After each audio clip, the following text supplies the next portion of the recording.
Welcome to DAExMachiNation. Join us as we explore the mysteries of this world. Cryptids, monsters, macabre tales, and horror stories abound. Could they be true? Are monsters real?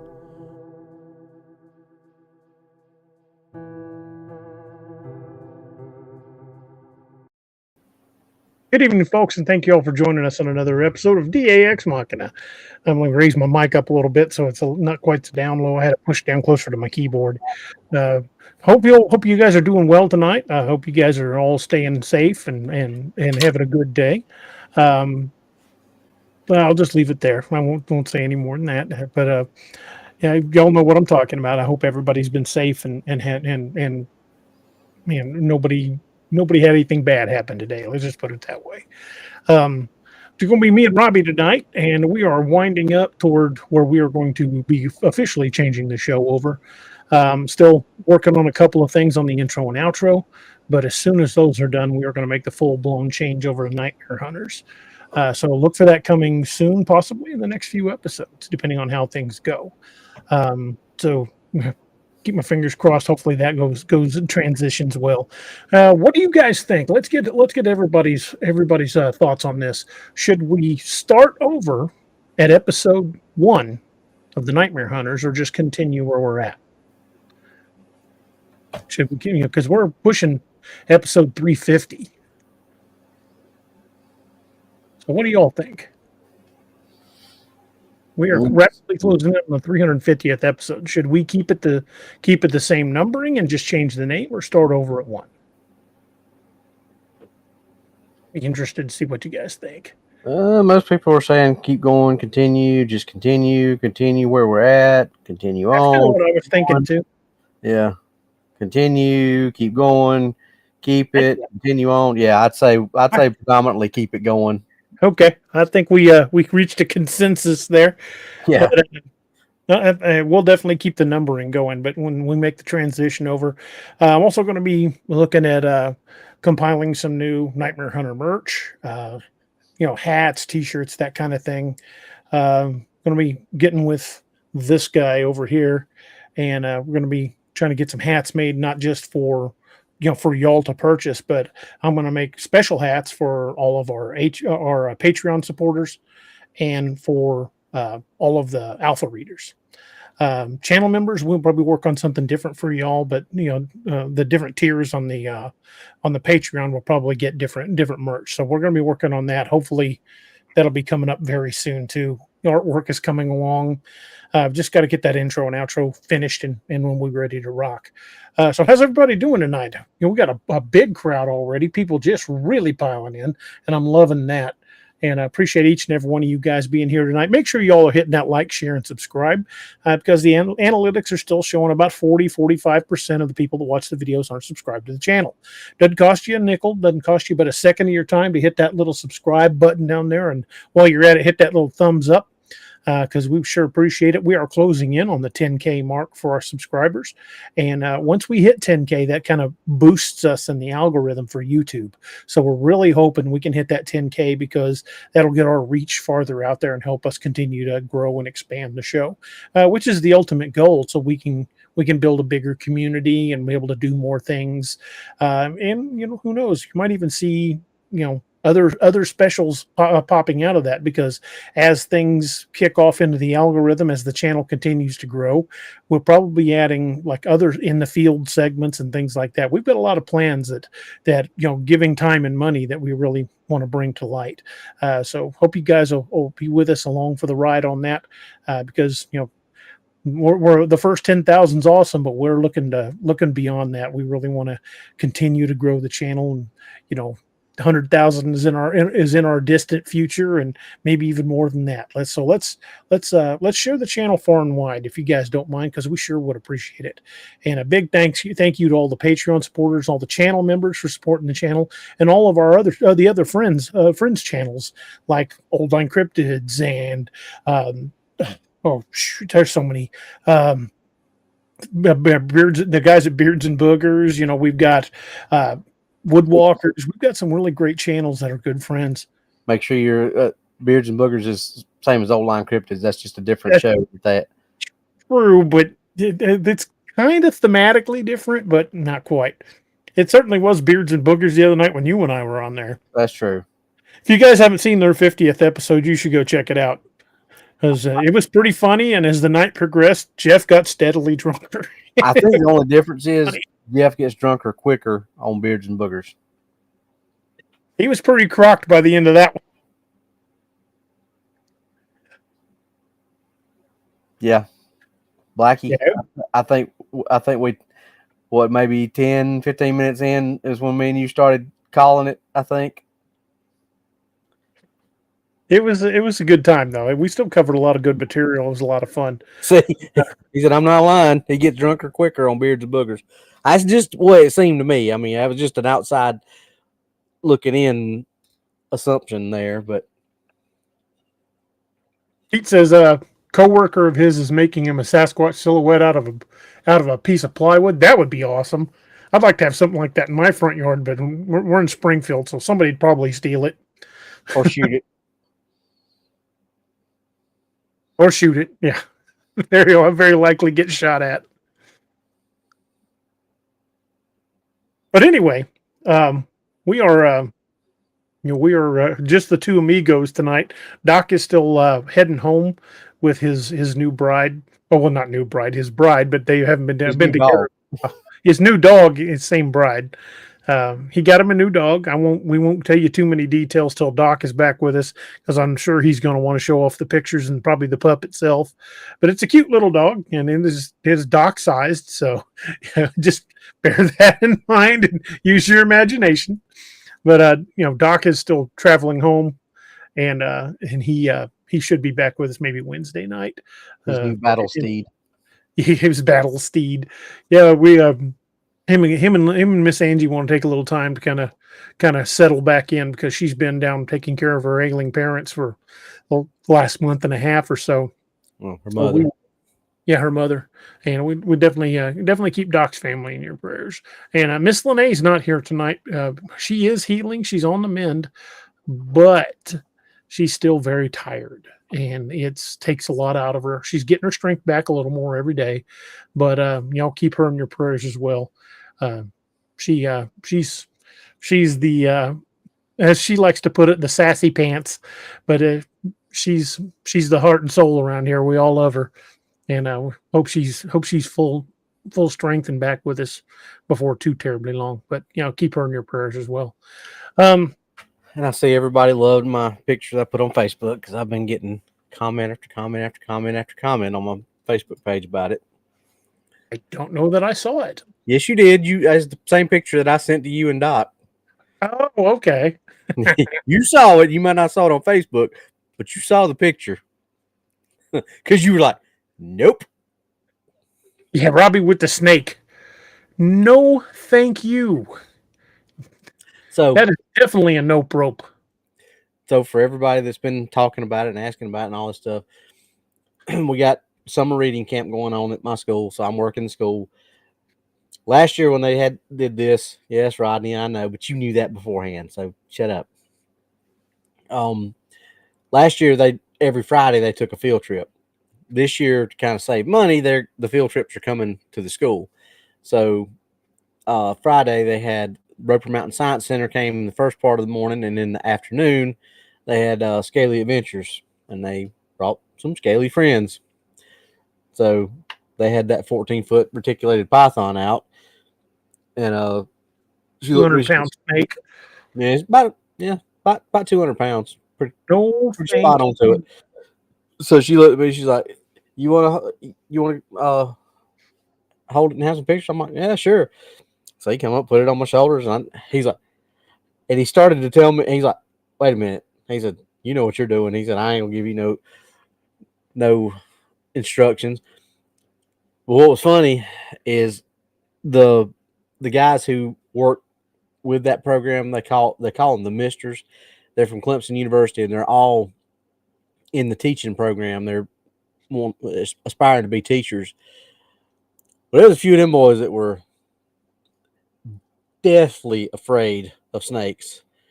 So much so as they were running out of the cafeteria. They brought them out.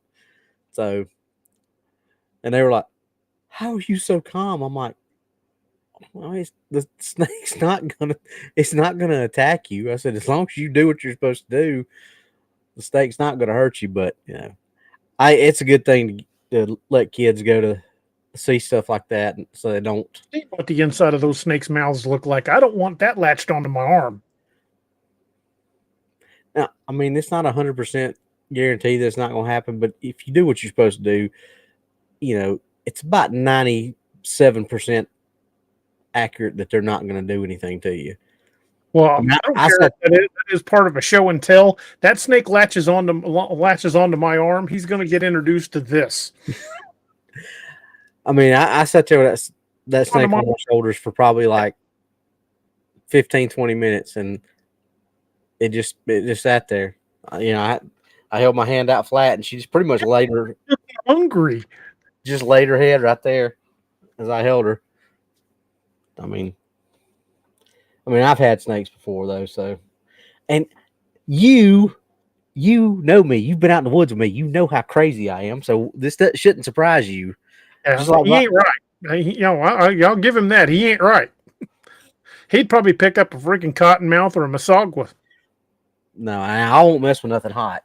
I'll draw the line at that. I'm not. I'll pick one up by the tail after I blowed its head off with a pistol.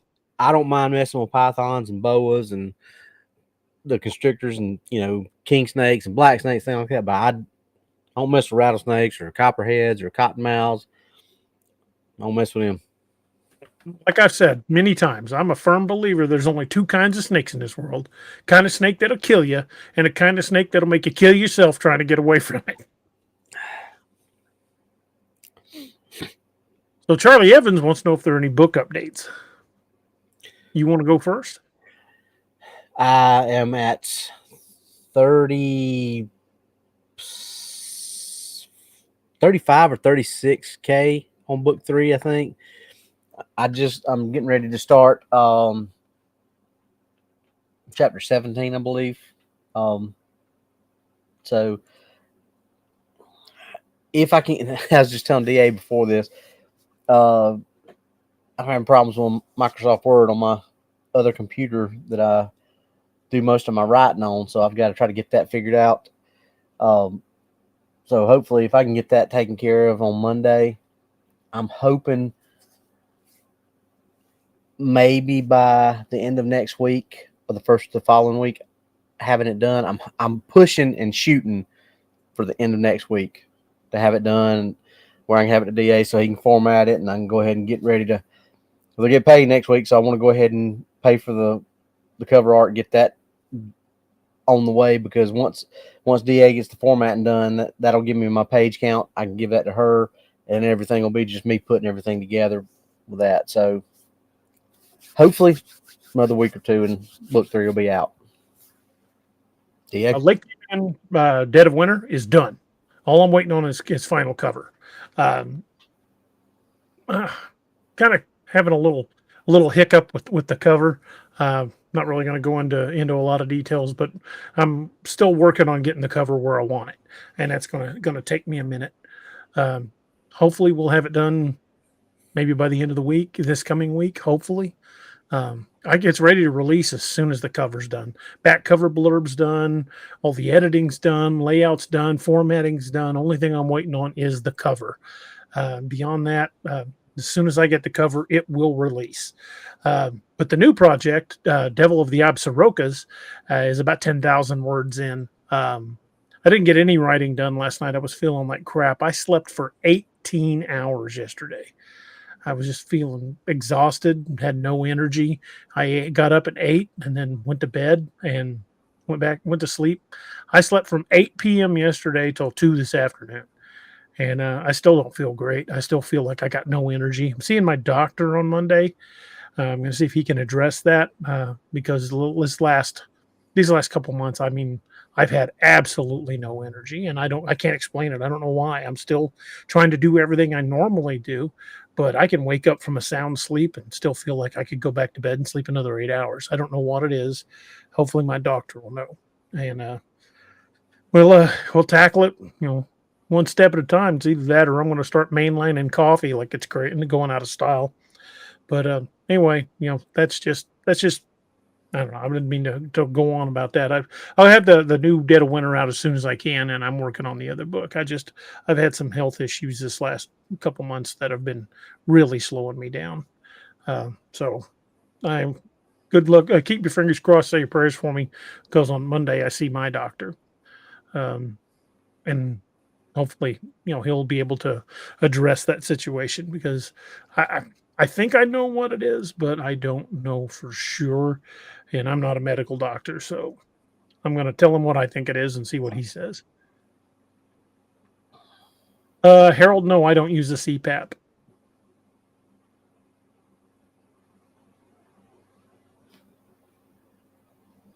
Curtis, yes, I do get regular PSA tests.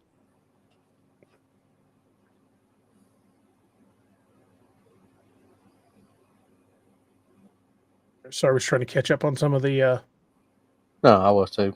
some of the comments. Henry BFR says, I've been messed up with sleeping 2 to 3 times, having to lay down. Most of mine is back and leg problems. I think that's a part of mine, as my back and especially my left knee. I blew my knee apart in the Army.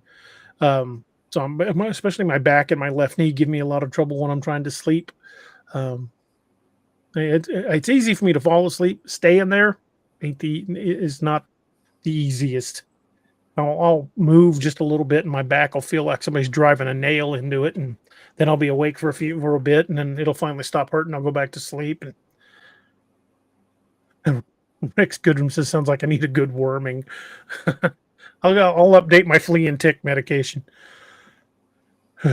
Anyway, tonight we're going to be talking. We're going to be reading some encounter stories from different places, and I think we're going to have a good time. Robbie's got a few picked out already. I've got a few picked out already, and we'll start off. I'll let Robbie go first. We'll start with that, and we're going to kind of break these down like we've been doing, talk about patterns and behaviors and things like that, things that'll just help us to continue to identify behaviors in these creatures. And, who knows, we start really nailing down a lot of these behaviors. It's going to help us not only kind of determine which encounter stories are what's the word I'm looking for, are more fact.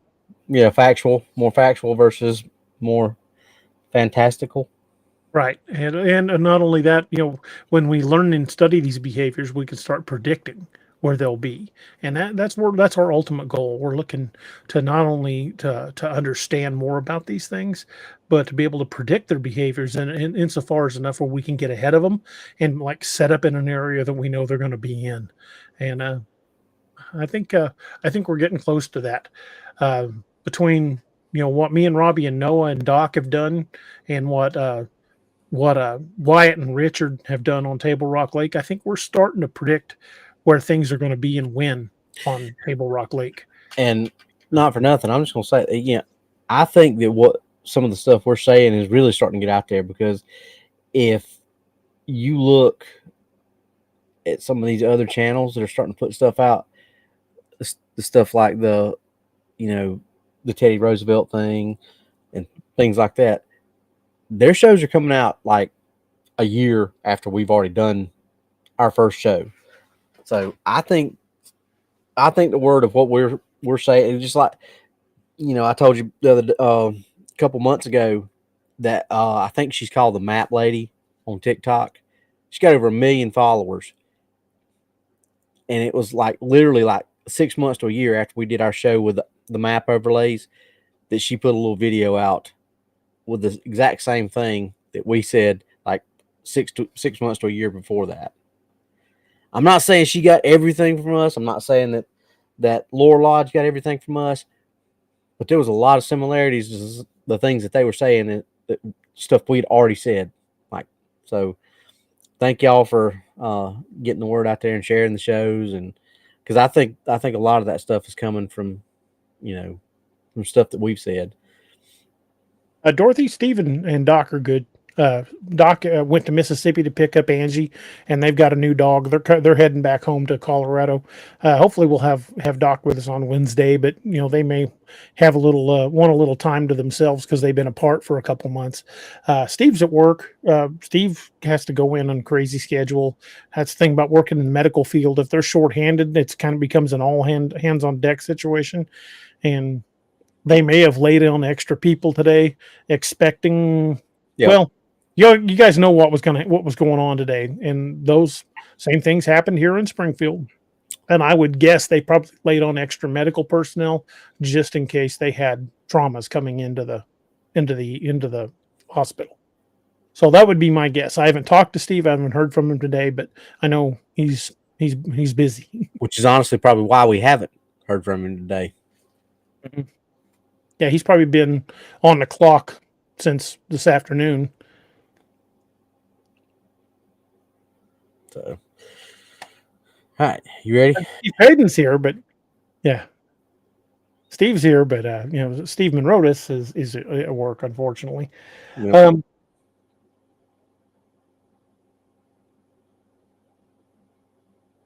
Thank you, Pete. Pete says, of course, other people will repeat what you talk about. You guys rock. Thank you, dude. Really appreciate it. No, and like I said, I'm not saying that we're the things that they're said in their shows are 100% taken from us. But when you do a show and 6 months to a year later, another show that has like 17,000 views on their show does the exact same thing and pretty much formats it almost exactly the way we laid it out, you got to kind of think they probably got a little bit of, huh? What do we call that? A clue. Dum, dum, dum, dum. Oh, old Scooby Dum. Gotta love him. Well, Bubba, you want to kick things off with the first encounter story? Alrighty.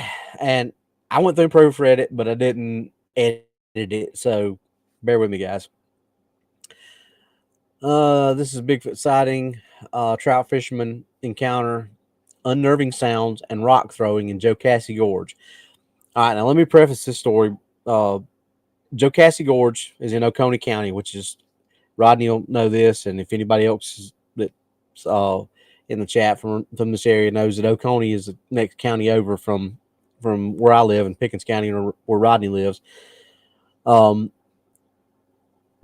anybody that knows and has followed my show, what's really out there when it was still on, the encounter that Johnny and I had was in the same national park area. Now, probably distance-wise, you're probably talking about maybe 5.5, 6 miles from where Johnny and I had our encounter to where this is, thereabouts. This was from October of 1998. So it just goes to show that this is kind of a hotbed area. So, like I said, Oconee County, October 1st, 1998, fall season. It's Class B sighting, which, correct me if I'm wrong, Class B that's non-visual, but like audio or audible type stuff and other acts like rock throwing, tree knocks, or tongue clicks or whatever. Is that correct? What's that? Sorry, I was answering the question. I said Class B, that's non-visual sighting, but stuff like Class B is basically they heard the noises and maybe even the smells. Class C is when they're like finding footprints and stuff like that. But that's really wasn't the system we kind of go by anymore. Yeah. Well, I'm just because that's what they've got it classified as. So I just want to make sure people understand what Class B is with them versus what we would classify things as. All right. Like I said, I didn't edit it, but I proofread it. So a couple of my college roommates and I decided to go trout fishing on the Thompson River in Oconee County, South Carolina. I grew up close here and had fished the Whitewater River extensively, so I was pretty familiar with the area. I'd also planned on making this trip a deer scouting excursion as well. We set off for the journey with the intention of not taking a vehicle, even though the gravel road is open at this time of year. We wanted to get a little exercise and make the most of the next 2 days of crisp, cool fall weather. We reached the river after about a 4-hour hike, and we're all anxious to start fishing. Our luck was great, and time slipped away into a dusky twilight before we knew it. We stumbled our way through the dense laurel thickets until we found a suitable camp spot. The spot wasn't well used, but it had an established fire pit, so we were pretty happy with that. As one of my roommates and I put up the tent, the other started to cook the fish we had caught earlier in the day. The fish were just about done when we hear an almost childlike cry from the ridge above, about 200 yards away. My two buddies were instantly asking me what the sound was with a childish fright in their voice. I grew up bear hunting in these mountains and have heard some pretty freaky noises. Most could be attributed to the bobcats, coyotes, and the occasional mountain lion. I thought nothing of the sound and assured them that it was most likely a bobcat. We sat down to eat, and the sound would happen about every 2 minutes or so. It appeared to be moving slightly, but was hard to pinpoint because of the terrain and the echoes. And then it just stopped. After dinner, we built a small fire and had a chew. As we were winding down the night, we all hear something land at the camp spot with a thud. We looked up and decided it was probably an acorn falling. Then another thud. This time I saw an object, and it was a smooth river stone from the river that was at least 100 yards away. This freaked me out, so I dug into my pack and fetched out my 9mm. Upon my suggestion, we carefully scavenged the nearby woods for enough wood to make a decent-sized fire. The rocks would thud periodically, but were never bigger than quarter-sized pebbles. Once the fire was going, everything stopped for a while. I also yelled out that I had a gun and stopped messing around if they could hear me. At this point, we figured it to be someone rather than something. We stayed up to about 4, spotlighting anything that moved in the leaves nearby. We agreed to take double watch shifts, with 2 watching and 1 sleeping. About 4:30, we heard the crying noise again, and it was still in the same location as before. This lasted about 2 minutes and was followed with 3 very loud, distinct knocks. This sounded like green wood being pounded against a rock or a tree trunk. This would occur about every 10 minutes or so, and would be preceded or followed by the crying sound, which was in the opposite direction. We all stayed up until the sun came up and dismissed the whole incident as someone messing with us. We then decided that since we were already here, we may as well fish on our way back to the road. We were all a little rattled from the experience, especially them, because they were never more than 20 or so yards away from us and all that morning. As we came to the waterfalls or in the rough patches of the river, we would walk up a couple 100 yards or so into the woods to get out of the laurel thickets around the river. I used this opportunity to look for deer or bear sign. In one spot, we noticed the ground had been absolutely destroyed with animal sign. 3 or 4 large scat piles were concentrated around 2 large white oak trees. To me, it looked like bear sign somewhat, but I never seen that much traffic sign in one area. We walked around back to the vehicle without incident, and now I tell the story from time to time, but I think we all know that it was definitely not a person making these sounds or throwing these stones. That's the end of that one. Well, they didn't actually see it, but they did have a lot of activity. Yeah. And the thing is with that area, and if you're not from that area, Rodney can tell you, I can tell you, Johnny can tell you, this is the mountains. Visibility is not like it is like when we go out in Missouri. There's mountains around, but most of the time we're in a wooded area that's kind of, there's trees, but it's a big flat area for the most part. Where they're talking about, you could literally be on the trail, and 3 feet beside you, you're looking at a sheer rock wall that goes 75 feet straight up in the air.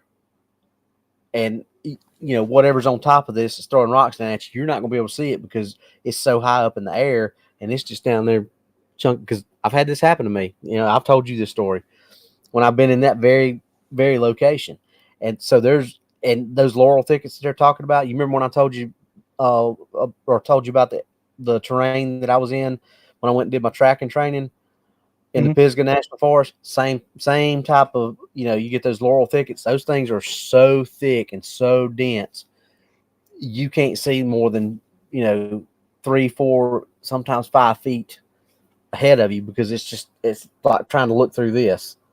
You might get that much of a sighting. So to have nothing more than audible stuff and rocks being thrown in that area does not surprise me, because some of the sightings that Johnny and I have had up there is just, you might get like that much, like maybe a side of a face or like maybe this much, because the woods are so thick up there and so dense, you can't see anything. Plus, like I said, they could be on top of a 60 to 70 foot ridge, and yeah, you ain't gonna see it. Not if you're not. And so that's pretty good sighting. You've had a similar encounter in the same area. I think that one definitely is one place we should look at. If we can get me and Doc out your way. Yep. That's one place we definitely need to go. So y'all heard that story that I just read. Just a little quick. And DA's heard the story. We go up to the Jocassee Gorge up just where this story was, and this was in probably maybe 2004, 2005, somewhere around in there. Early 2000s, just put it that way. Me, my son, my dad, and my dad's youngest brother, my Uncle Scott, we go up there, and that we specifically went up there walking around looking for Bigfoot. We get up to the top of this trailhead where it kind of levels out, and we're kind of on the level spot going back down towards the waterfall, which is the big destination that everybody goes up there to hike to. And my dad stops and says, I hear somebody talking. Well, there's nobody in the parking lot when we got there. Our vehicle was the only vehicle in the parking lot. So there was nobody else in the parking lot. We pretty sure there was nobody else up there. But Dad starts hearing, he says I never heard it, but he said he was hearing, he said, and how he described it, and this almost exactly like what Noah was describing when we were out on Combs Ferry. He's like, he said, I can't explain it. It sounds like a language, but my brain just won't process. He said, it's like my brain, one side of my brain saying it's just chatter, and the other side of my brain saying, no, it's a language, but I can't, it won't process between the two halves of my brain. It's just like, so he's hearing some kind of inaudible chatter type stuff. So me and my Uncle Scott say, okay, well, one of these cliffs like we're talking about, that goes straight up. We back up against the edge of this cliff, and we're like, we're going to stop right here. We're going to hunker down right here. Y'all keep walking and see if whatever's making that sound, see if once you pass, maybe it'll move back towards us. So my dad and my son keep on walking, and my uncle and I are sitting there just kind of not saying anything to each other, just sitting there listening.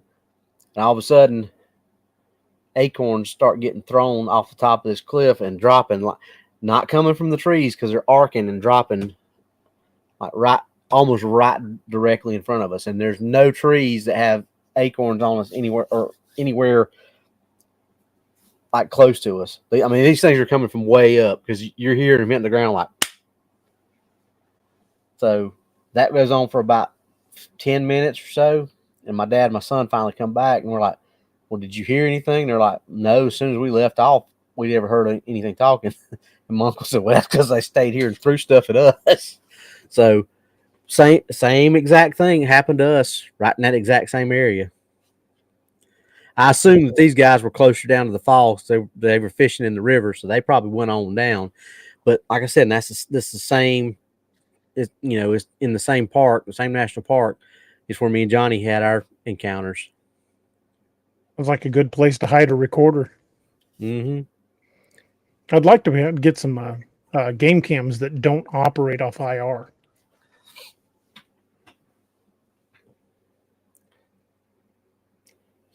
So, well, Roxanne says, DA, you feel you'll be safe tonight from the fart bombs from the dog. Well, that is until he comes back. I've got a temporary reprieve. I guarantee you he'll be back. He likes to share the love. He'll go lay under a net until she runs him out of the room, and then he'll come fog me out. yep. So, all in all, I say I'll probably give that story a lot of credibility because I've been in that exact same area and had almost the exact same stuff. And the only difference is mine was in broad daylight. Theirs was at night.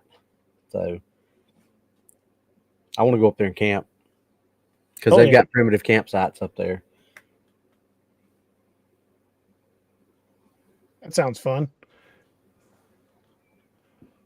Well, I've got one primed and ready to go. You ready for this one? We'll get it. Okay, this one's from Benton County, Arkansas. The sighting happened in 1972. Says, my husband, our two babies, my brother, and I left Leavenworth, Kansas in a 1968 VW van on a camping trip to a recreational area in Arkansas called Beaver Lake. Been there many times.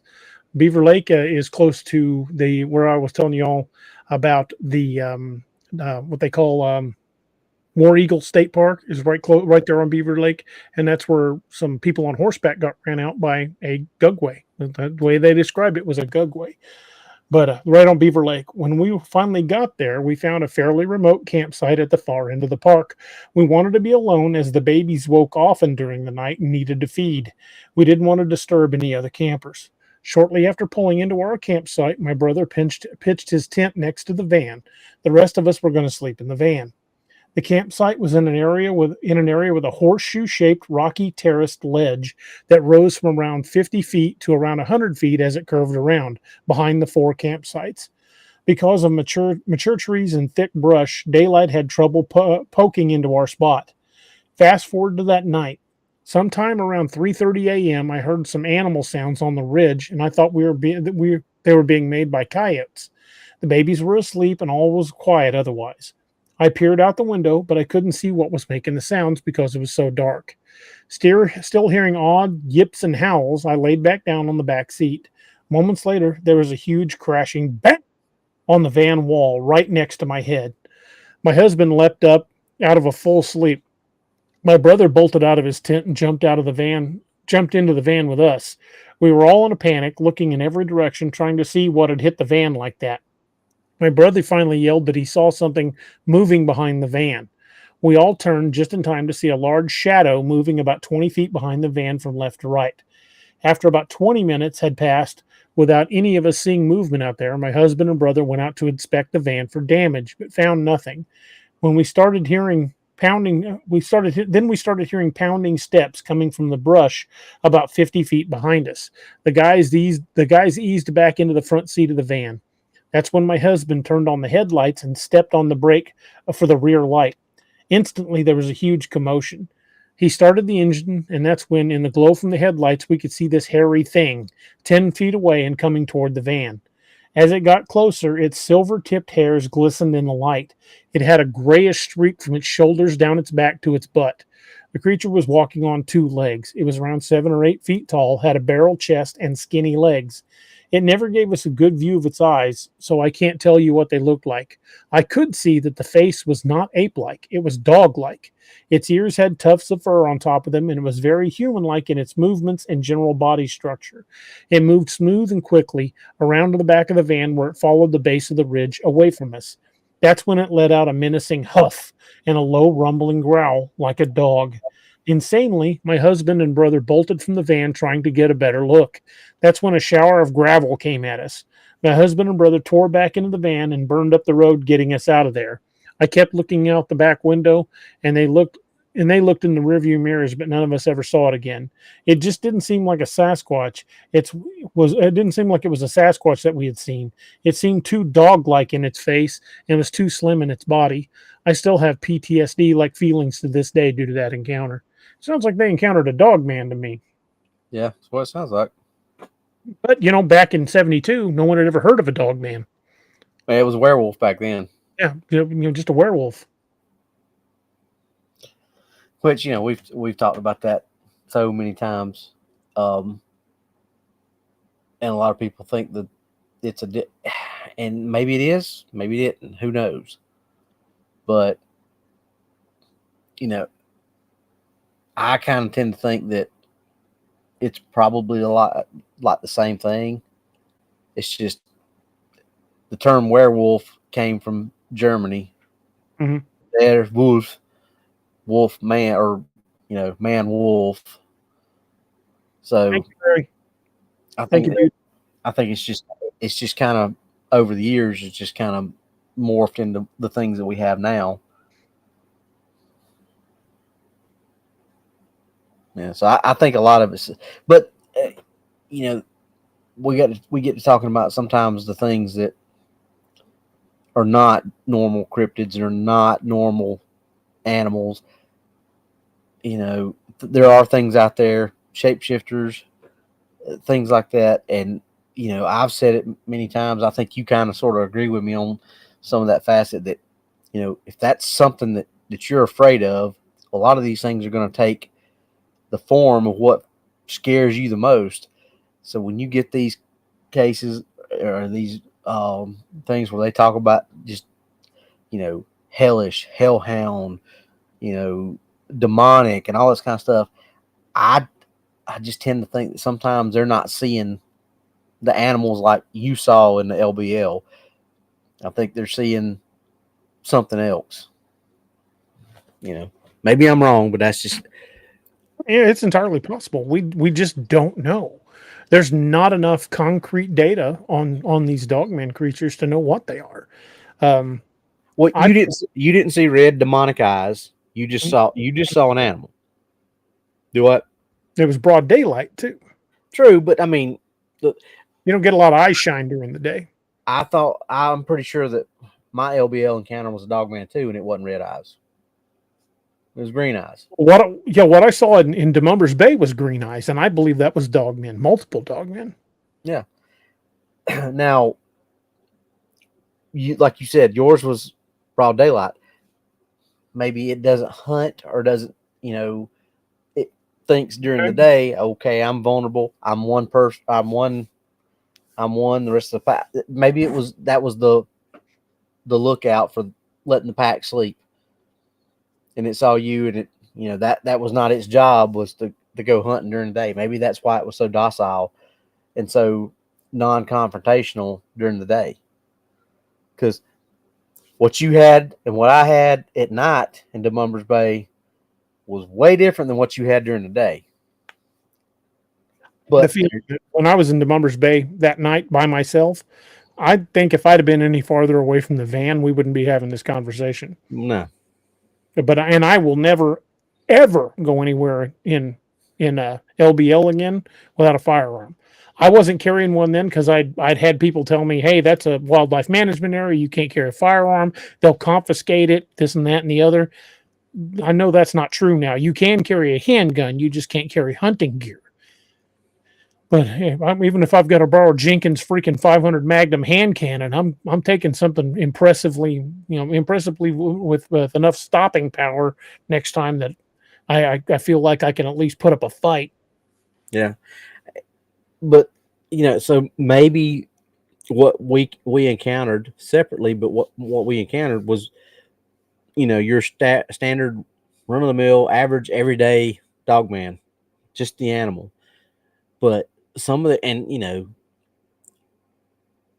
the original story that we get from there, the thing that you and I were both about 100 yards from the original thing, I don't think that could have just been a normal hunting unalive situation from pack animals, or it could have been something else. Dude, I just thought of something. It just hit my head. And see if you agree with this. And Wyatt, you're in the crowd. You can I want you to chime in on this too, brother.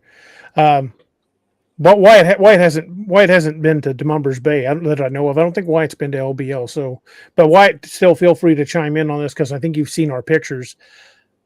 Does not that old broken up parking area with the busted up boat ramp at Combs Ferry not remind you of Demumbers Bay? Oh yeah, I've said that. And the layout is almost the same. Demumbers Bay is still creepier, but if I had to pick some place that I've been to that matches it or comes close to it, that. Yeah, the layout of that section of Combs Ferry it reminds me so much of the layout at Demumbers Bay. So but the difference is with Combs Ferry is I don't feel like it's Dogman over there. I don't feel like it's a werewolf or anything. I think that's over in comment there. The things disguising themselves, Bigfoot. Yeah, and that's kind of what I'm talking about. Is I think that I think you have your normal Bigfoot Dogman encounters, which we have had, but I also think there are encounters with things that aren't necessarily Bigfoot and Dogman. There are things out here in this world we don't, and we don't understand Bigfoot, Dogman. Let's be real about it. But there are other things in this world that we have no clue about, and right. I think a lot of those, because, and I know he's a touchy subject. But let's look at Todd Standards for a little bit. You talk about there's people who have encounters with Bigfoot and like, oh man, it was just, I sat there and looked at it and, it turned and looked at me, Paul Freeman, for example, he looks at it, it does, it stops. All that thing wanted to do was get away from him. Even when he went after it, it just turned and left and just all it wanted to do was get away. My encounter, it just sat there and looked at me. The encounters that Johnny and I've had, even though they paced us out, all they did was just pace us out of the place. But then you look at some of the encounters with people like Todd Standards where it's like, oh my God, I was lucky to get out of there. Now, whether you believe him or not, but let's just say that he's 100% accurate and he's not telling stories and everything he says is true. Most of his encounters are like DA's books or my books. It's just like, you lucky he got out of there alive. So, okay, you got two sets of theories there. Is he coming up against sorry, Antonio asks my interview is dang. Last time I looked at it, it was just barely over 100, but Antonio says Nonocchio's over 130K now. Congrats. Don said this guy's got over 800,000 on his, so I ain't famous yet. That's him. But anyway, Don said DA have been built about the same time. I just looked that up. We know that Land Between the Lakes was known as Land Between the Rivers prior to 1963 when the Tennessee Valley Authority made those two dams.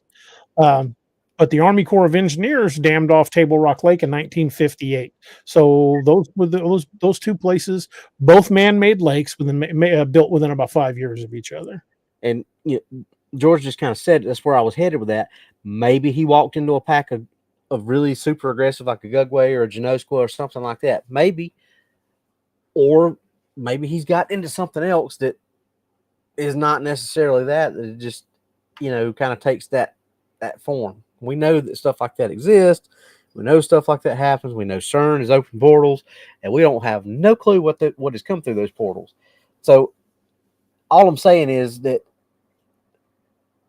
if you really start looking at these encounters, you've got two schools of thought, or you've got two types of encounters, rather. They're not two schools of thought, two types of encounters. You got a normal encounter where things like you and I have had where, nothing's ever shown other than just an animal. But then you got people that have all these other encounters like the portal stuff and all this kind of, as we like to say, the woo. But maybe there are more than one type of thing out here. And some of these people that are having these fantastical encounters, they're not having encounters with a normal Bigfoot creature. They're having encounters with something else that we have no clue what it is, and it just happens to take that form because that's what somebody's out there to see. They're out there to see Bigfoot, and this thing knows what they're out there looking for, and that's what it appears as. They're out there to see a Dogman. That's what it appears as, but it's not the things that you and I have gone and seen and experienced. You know, like I said, that's my 2 cents on it. I may be 100% wrong. Got a good comment on that.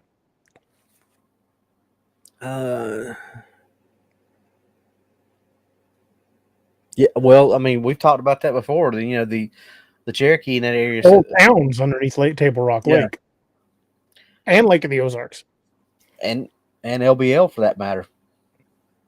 There's a lot of unmarked graves underneath that water out there. And didn't it say the Cherokee said their name for it means cursed land?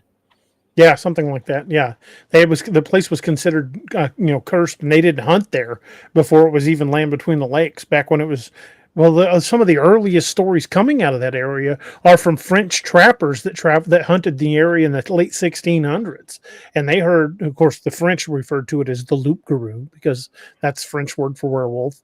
But they talked about seeing what they referred to as werewolf-like creatures in the late 1600s. So that these stories are not new to this area. Mm-mm.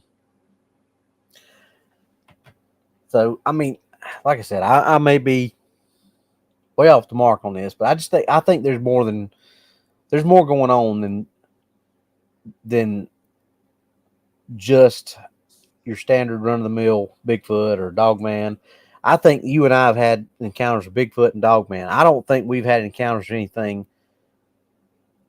on the supernatural side as far as that. I know you've had your ghost encounters and things like that, but as far as the times that you, me, Doc, and all of us have been out in the woods, I don't think we've had any encounters or anything other than just an animal, the normal Bigfoot or the normal Dogman or what have you, just an animal out there doing what animals do. That's my personal opinion on it. But I think some of these people have had encounters with things that aren't that, and that's where the disconnect comes from, and that's where that's why people are so passionate and argue so much about the portals and all that kind of stuff. Because if it's something supernatural and it hasn't, then it probably does. Like we've talked about it, we've said it. We're not saying that things don't have the ability to do that, but what we're talking about is just the Bigfoot and just the Dogman, things like that. I don't think they have the ability to do that. But whatever these other things are that people are seeing and having encounters with, who knows what they can do? Right. Casey says, I truly believe there are places that are bad or evil. Oh, I definitely agree. There are places that we've gone that just feels wrong. The whole place. Moon Valley's like that. That whole valley's just off-putting. It used to be one of my favorite places to go camp or fish, but the entire feel of that valley has changed since the 80s. Hell, I'd go down there and camp by myself when I was in my teens. Yeah, Camp down there alone now. That place is number 2. Combs Ferry is creepy, but LBL is number 1. Combs Ferry is definitely number 2, Moon Valley is number 2, and Combs Ferry is number 3. Yeah, I probably would agree with that order. Because I've said it 100 times, and I'll say it 101. When I was in LBL, it would not surprise me to see Michael Myers or Jason Voorhees come out from behind a tree. But it damn sure wouldn't surprise me to see Leatherface pop out from behind a tree at Moon Valley. Casey says there has to be a balance to it, though. There are places that are good. There are places that I've gone that I just felt at peace. And you can't explain it any other way. It's just the place is so just beautiful, and there's just a restful, peaceful nature to the place. And then you go to other places, you're like, I need to get the hell out of here. Well, and as many sightings as was in Bennett Springs, that never feel.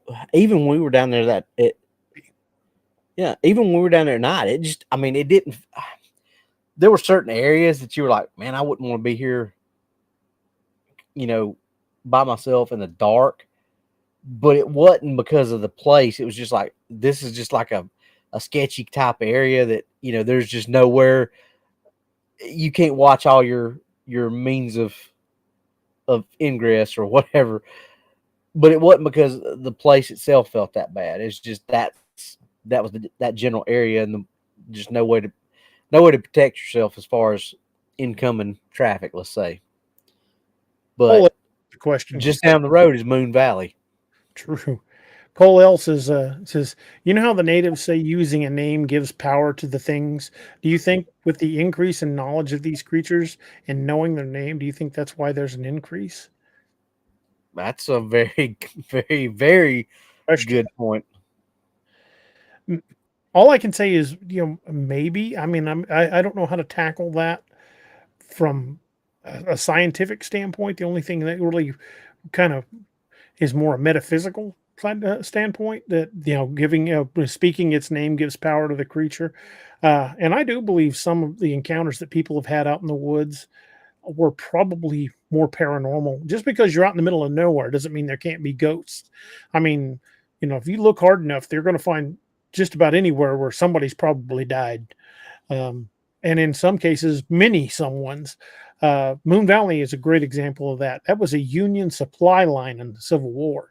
And from what I've been told, not only were there skirmishes in that area, there was also skirmishes with the Osage Indians that lived in that valley. So Moon Valley's seen blood, and a lot of places around here have. Because remember, Missouri was a hotly contested battleground state in the Civil War. However you want to look at it, there's a lot of blood soaked into Missouri soil.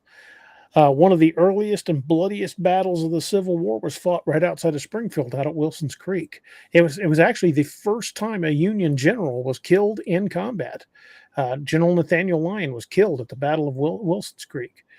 And there are people I know that live out in that area that still sometimes hear cannon fire and musket fire late at night when there's nobody in the park. I think that there are some places that are just either blood soaked enough or something tragic happened there that it's going to leave a resonance, and it has nothing to do with cryptids. But like Robbie was saying, if you're scared of something and a dark entity is looking to capitalize on that fear, it's going to take the form of something that scares you the most. And I think that's where a lot of our more supernatural element cryptid encounters come from. It may not have been a cryptid at all. And I could be completely wrong. I could be just blowing smoke. But I firmly believe there are physical creatures and there are supernatural creatures. And just because something's supernatural doesn't mean it can't take a natural form. Yeah. Little Patty, Battle of Lexington. There were two battles of Lexington. There were two battles fought in Lexington, Missouri, and that ground is bloody as well. Right down here at Carthage, Missouri, the Battle of Carthage. That was a Civil War battle. It was so bloody, they referred to it as the Battle of Hellhole. Yeah, so Missouri was pretty hotly contested. There was another battle right out by, not Bolivar, Pleasant Hope, right outside by Pleasant Hope. I believe they called that the Battle of Lickskillet. It wasn't a big battle, but it was a pretty good sized skirmish. But then, and it's not just, I'm not just saying Missouri is that way. The Civil War watered the ground with the blood of a lot of soldiers over that bloody 5 years. In fact, when you look at it, they estimate over 300,000 Union troops were killed during that 5 years. By contrast, we lost about 55,000 soldiers during the Vietnam conflict. We lost more than that in 3 days of fighting at Gettysburg. The entire Vietnam War did not have as many casualties as Gettysburg. And that's something a lot of people really don't fathom or take into consideration, how bloody and how brutal and how many lives were lost in the Civil War. Well, that's the Civil War gave us the quote, "War to the knife and the knife to the hilt." Mm-hmm. Roxanne says, DA, through the year when I lived in Carthage, people told stories of soldiers being seen where the battle took place. Yeah, there are people that have seen, I know people that have seen soldiers in full gear walking, walking along the road out by Wilson's Creek. Hey, it's still a fairly common occurrence that people are reporting seeing spirits.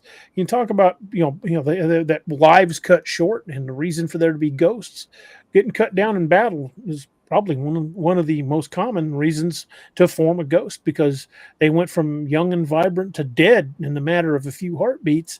Yeah, I'm sure they've got some unfinished business. I'm sure some of them stuck around, but also that much suffering on one set of ground, that much blood also attracts a lot of darkness. Mm-hmm. That's why some of those places, like if you go to, for example, if you go to one of the big veteran cemeteries, there's usually an overwhelming feeling of loss and peace. And I found that at numerous veteran cemeteries. But you go out here to what they call the Union Campground Cemetery. That's where the Union camped right before the Battle of Wilson's Creek and right after. There are a bunch of soldiers buried out there, and about 90% of them are at graves that say "name unknown." That cemetery out there has a whole different feel than any other military cemetery I've been to. That one, it's haunting, it's lonely feeling, it's there's just a prevailing sadness to it, and it was in that cemetery when I had to have a EMF meter. I had it spike all the way into the red and stay there for like 10 seconds on a gravestone with no power lines anywhere nearby.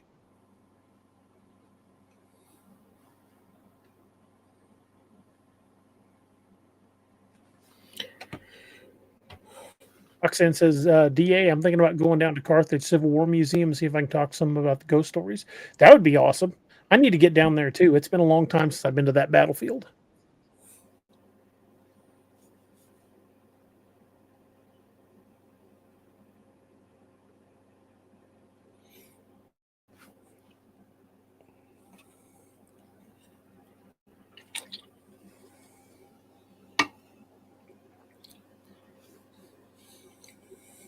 Uh, uh, Busterville says, I just don't really see the other things as being possible, though. What other things? What do you mean? I'm not sure the context on that one.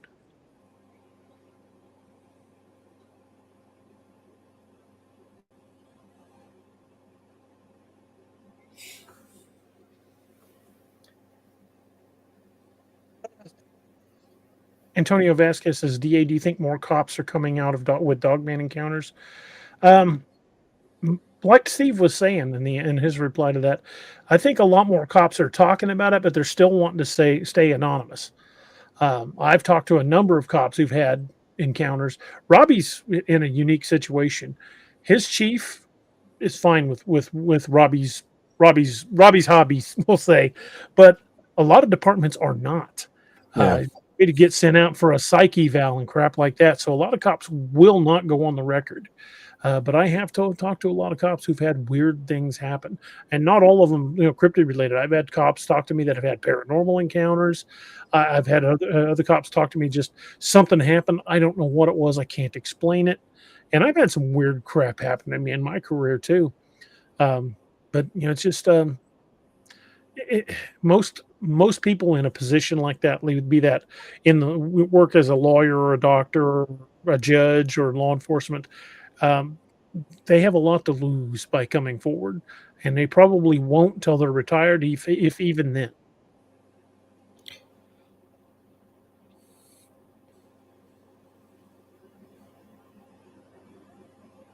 Casey says he's talking about skinwalkers and dogmen. I think skinwalkers and dogmen are very, very much two different things. Yeah, I think the skinwalker is just pure evil, and I think a true dogman is just an animal. Just a guy had a good question. He said, "DA, have you or Robbie been threatened with pension or benefits being held by your departments for coming out?" I haven't.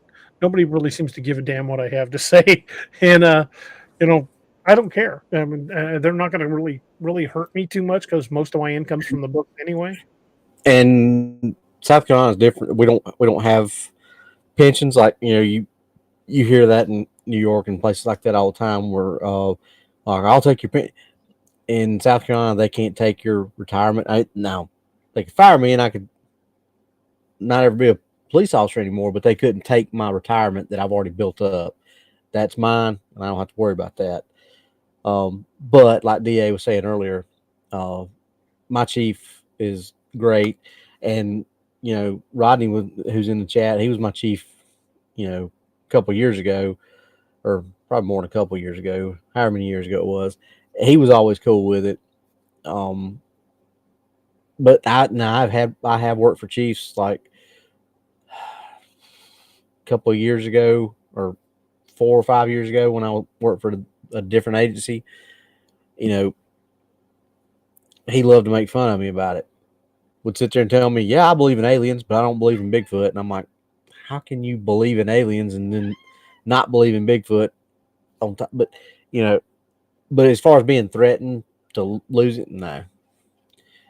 But now, is there a chance, like DA said many times before, that if a defense attorney gets a hold of stuff like that they could turn around and use that against you in court? Oh yeah, you've got to be careful. So, but in a position I'm in right now, where I'm at the school and I don't have to go and worry about, because I don't work the road that much anymore, so I don't have to worry about that too much.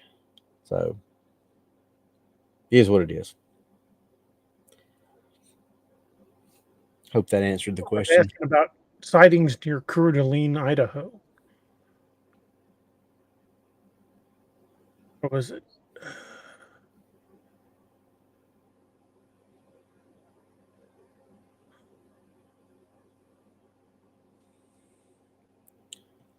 Missed it. Now I can't find it. Oh, here it is. Mr. Spartan 40 says, "Is there any known dogman or Bigfoot encounters in Coeur d'Alene, Idaho, or Post Falls, Idaho?" I'm looking at one of the databases right now, and there is a ton of Bigfoot and Dogman sightings all over that area. So like I don't have any specifics pulled up, but Idaho has a lot of sightings.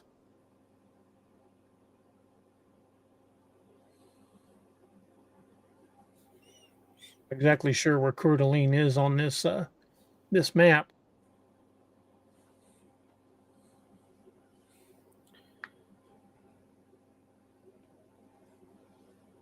But yeah, there's a bunch. There's a bunch in that area. Let's see. Arla Neal says, "I did a ghost hunt near the battleground cemetery of Mill Springs. We made contact with a spirit there. I have an obelisk. Spirits can talk through this device. Those things creep me out, and I'm afraid of doing stuff like that anymore, because after LBL and something, something followed me home. I'm really dubious about trying to speak to spirits. I don't really want to." I wanted to ask you about that. Was that the same time that you and Nick were up there and saw that one, and you were out there doing it, or was that a different trip? Same trip. So what did you do other than the call blasting and you and Nick riding around? Well, I was there for like 2 or 3 days before Nick even got there, and day and night I was walking around a bunch of those old cemeteries. But did you talk to them, or I'm just trying to figure out, because I've we've always been on this subject, and I've always wanted to ask you this, but some stuff has happened, and I'm just not thinking about it. The only thing I did was play that dying rabbit call, but I didn't try to talk to spirits or anything like that. I just that's what I'm saying. But you played a dying rabbit call, but that was a predator predator thing. I doubt very seriously that had anything to do with anything attaching to you. So I was just curious if you went through and said, "Hey, how are you doing? I'm here," or anything like. I mean, No, I didn't that's a stupid. But no, I mean, no. getting. There was one time at Nickel Cemetery where I kept hearing something walking in the trees behind me when I was trying to shoot the video. If you watch that, the video is still up on the channel from the when I was at LBL. If you watch that section of that video where I'm at a Nickel Cemetery, I was there alone. I had my camera up on a tripod and was talking to it. You'll see me turn and look off camera like multiple times because I kept hearing something walking. So I finally shut the camera off and went in there. And at that point, I was like saying, "Who's out here? Who's back here? Is there somebody back here?" But I wasn't trying to talk to spirits, but I was at a cemetery. Nickel Cemetery, is that where? That's right there on the trace, just as you get past that ranger station. So that's the one that I had my encounter at then, right? Yep. Past the Mumbers Bay, Stranger Station on your left, go up your right, up top. Okay. That sounded familiar. So yes, right there on the trace. It's literally right there on the trace. Yeah. You literally veer off to the right and go up the hill. The cemetery is in between the road and the road where you veer off, right there in the middle, right? That is where that certain individual told me that we were less than 100 yards from the side of the original story from the early 80s. Casey says, "DA, Robbie, one of y'all going to get eaten if you ain't careful." They'll have a good meal. I'm marbled. Yep. I got that Wagyu human thing going. Antonio Vasquez says, "DA, Robbie, you ever heard about white noise?" I use a white noise video to help me sleep. I have a whole movie about that. I have a what I like to refer to as an unquiet mind. I can never shut my brain completely down. I even know I've tried meditation. I can't do it because I cannot quiet my brain. So I have to listen to basically white noise. I'll listen to fire crackling sounds, or my favorite is like snowstorm sounds. Helps me sleep. Not sure why, but it does. But I don't know if that's the kind of white noise you're referring to, but that's the whole thing that came to mind.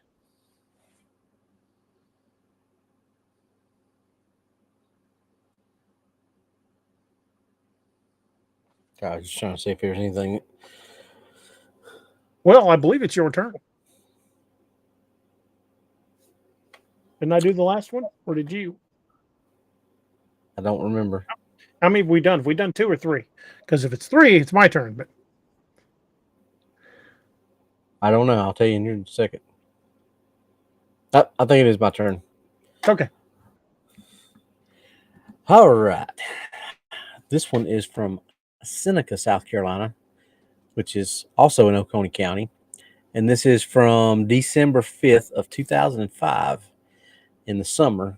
No, that was not the summer, because 12/5/2005 is not summertime. But anyway, some people. And this is a Class A, which by BFRO standards means this is a visual. Just off Highway 24, back on the road to Fairplay. For years, our neighbors would tell us that there was a Bigfoot that roamed the woods where we lived. We thought that was just a way to keep us from wandering off and finding their illegal plants that they may have been growing. The only reason we somewhat believed them was that the grandmother who told us this thing was a minister in the local church. She's no longer with us. The day I saw what I believe was a Bigfoot was a summer day around 7:45 to 8:30-ish. My sister and I were going to visit our friends, and she was driving. We traveled this route all the time. During the school year, the bus travels the route also. The reason I say this is to let you know I'm familiar with the area. As we approached a small bridge that crosses a pond that we call a swamp, we both noticed it in the middle of the road. At first, I thought it was a bear. She slowed down the car and hit the horn, and it stood up and looked in our direction and took off across the swamp. I've seen, excuse me, I have seen many bears twice, too close for comfort, and one had to stand up in front of me in my grandma's backyard. I think it was spooked as much as I was because we both ran. It ran away on four legs, so I know what I saw was not a bear. I remember being amazed watching this thing run off. I asked my sister to turn around and go back. She locked the doors and turned around. We got back there, and there was something in the road that it must have been eating, a rabbit or a possum or some type of small animal, probably roadkill. It was dark brown, at least 6 to 7 foot tall. It happened so quick I was not able to get a good look at the face. All I remember was it was big, hairy, a large back, and with no neck. I was 16 years old at the time, and my sister was 18. No one believed us, not even our neighbors. I'm 34 now, and I can still see the image in my head. What made me recall this was the footage where the men on horses recorded it walking away. And I'm assuming he's talking about the Patterson Gimlin footage. Seeing that thing walking back in the woods, looking at that large back with the muscles, man, that brought back the memories. So this was, if I had to put a distance on this, I would say you're probably talking about 25-ish, 30 miles from where the last one that I just read. I think Fairplay, yeah. Fairplay is a fairly small city in Oconee County, but it's a rural city. There's a lot of, it's a city, but there's a lot of wooded area out there. When I first started at Seneca PD, my lieutenant, who's the chief now up there, he was like, the first couple of days that I was turned loose, he was like, I was a detective, so he's like, get in your car and just drive. He said, I don't care where you go. He said, I'm not giving you any cases for a couple weeks. He said, just get in your car and drive. I want you to know the area, not just Seneca. I want you to know the whole area. So I drove through a lot of the area like that they're talking about, Fairplay and Westminster and places like that. And there's like I said, there's cities, but there's a lot of woods around these cities. So I feel fairly confident that something like that could be that close to a city and go fairly unnoticed because it's so dense around there. Well, it's like when I took you and Doc out to Walnut Grove. It's a little town kind of surrounded by the woods. Yeah, that's exactly what this is. Just like that.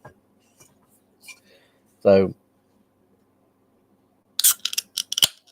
it's but that's where a lot of cities are up here. I mean, you got your big cities like Greenville, and that's a city. I mean, everybody knows Greenville because it's a tourist destination now. And that there's very little wooded area around Greenville County.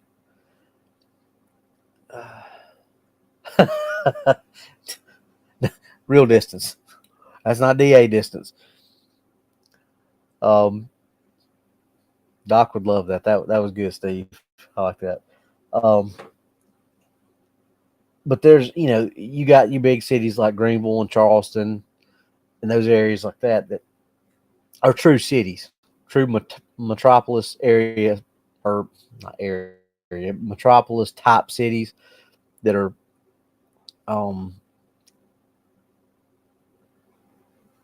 nope, I didn't see that, Hillary.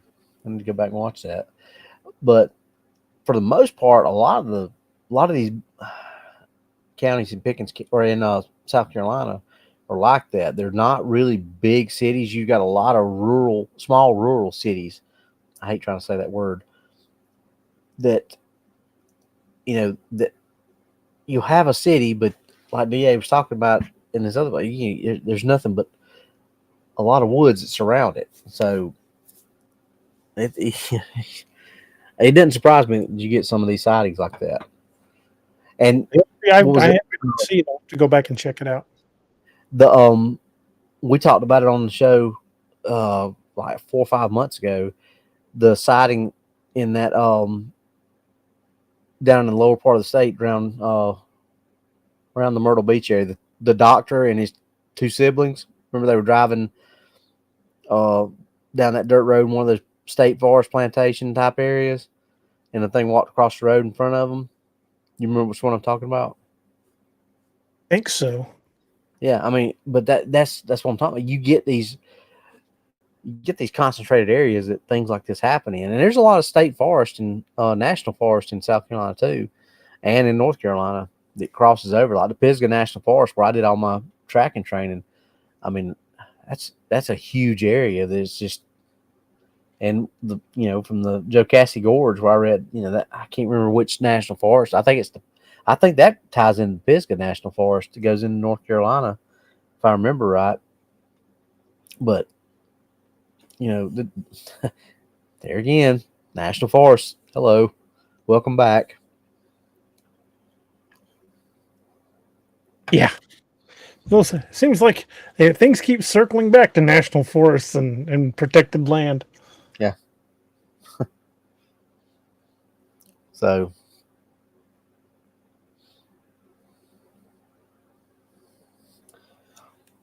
let's see, miss anything?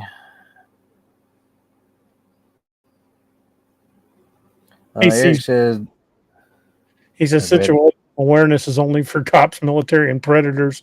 Normal folk don't even know what it is. Some do, but you're right. Not a lot of them. Eric said that he heard some interesting howls around Ash Grove while he was out there this week. Not sure what was making it, but definitely different.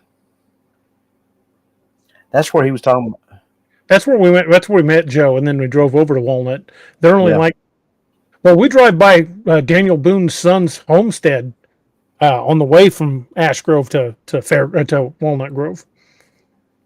Yeah, I thought that sounded familiar when I read it. So that's a pretty woolly area, and if you went out that at the other end of Ash Grove, where we drove around, you would end up over in Greenville, where that haunted bar is that I went with Eric to, and keep going farther down that, and you'll wind up at Truman Lake, and there are a ton of Bigfoot sightings around Truman Lake.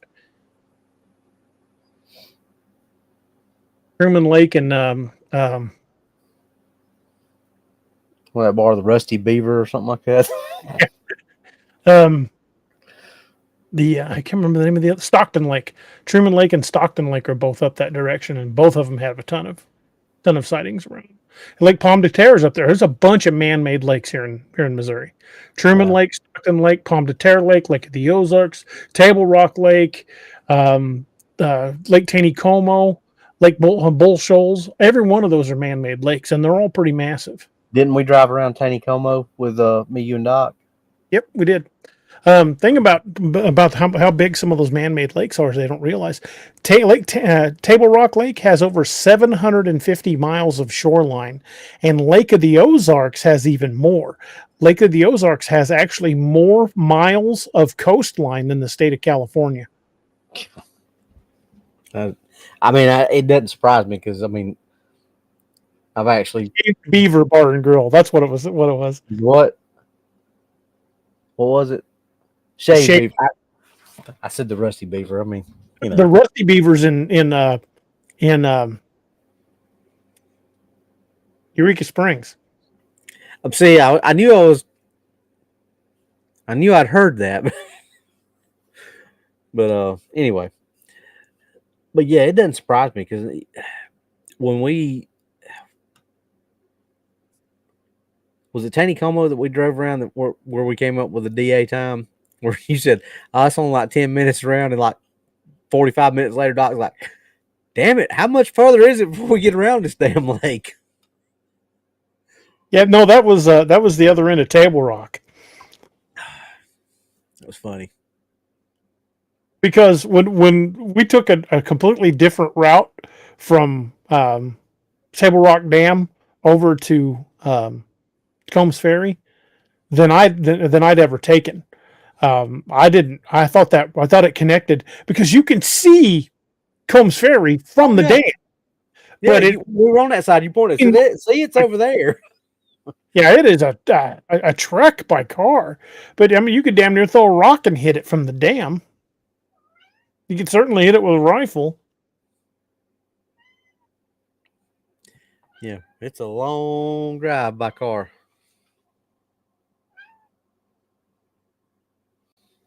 I hear the kitty cat. Yep, she's down here.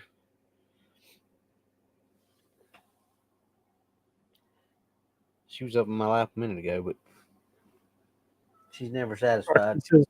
She says, I saw Truman Lake being built growing up, going down 13 Highway from KC to Springfield. My grandfather helped build the dam, build Bagnell Dam on Lake of the Ozarks. He was one of the workers on that dam. Oh, I believe it's my turn. It is your turn, brother man. This is a Class B encounter, but it's pretty interesting. This is from Berry County, Missouri. We were in Berry County, brother. That's right. In fact, from the look of this map, oh, dude, this is like spitting distance from Combs Ferry.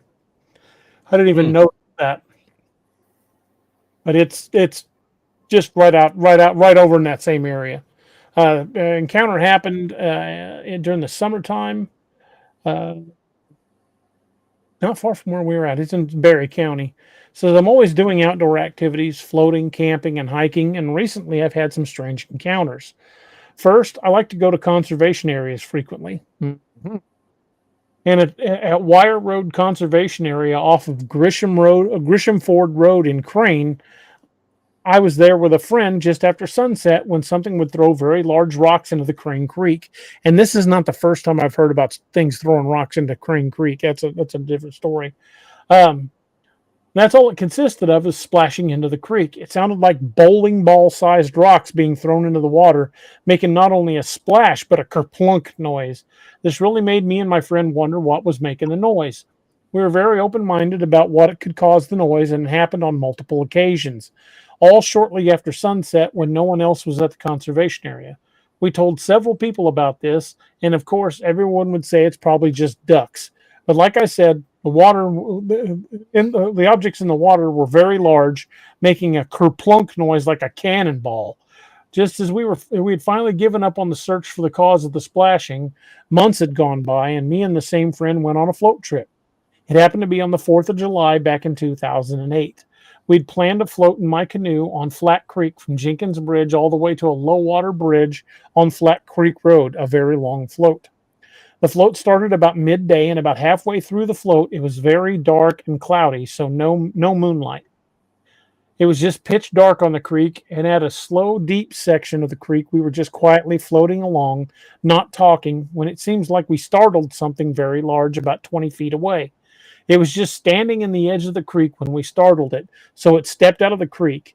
You could hear one leg pull out of the water, followed by one more, and it displaced a lot of water, making waves. It made a couple more steps up onto the land into a very forested area.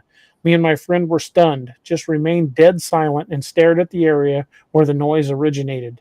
Then, a very large rock was thrown within 5 feet of our boat, exactly like the occurrences in Crane. Even though we never saw the creature, it was very clear that it was a large bipedal creature because of the very long strides out of the deep water. It seems like we startled it, so it walked just out of sight, and didn't seem really frightened though. And then it threw a rock to warn us to get away. It and Richard have had rocks thrown at their boat not far from there. How far is that from where we were at, though? I have to pull the map up and take a guesstimate, but not all that far. Because we've had rocks thrown at us at Combs Ferry. Yeah, we have.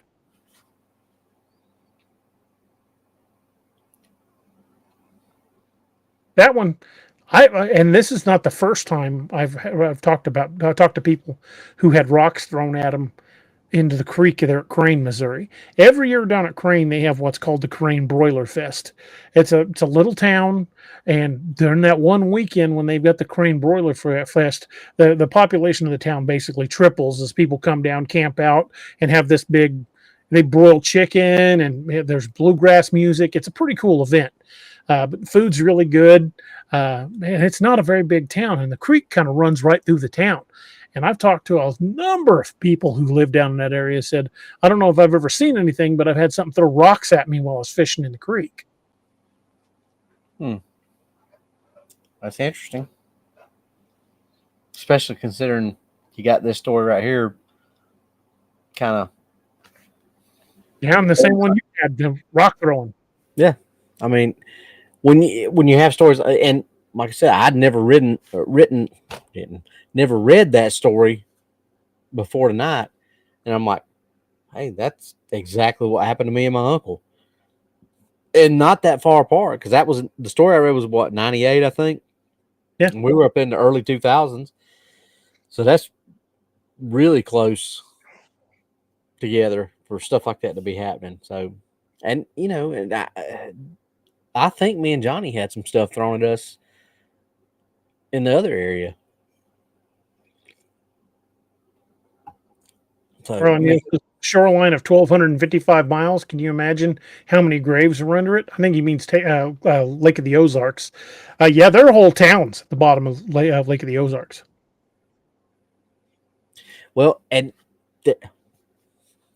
how I failed to notice or mention this, not notice it, but mention this. Joe Cassie is on the lake it's on. It's a man-made lake.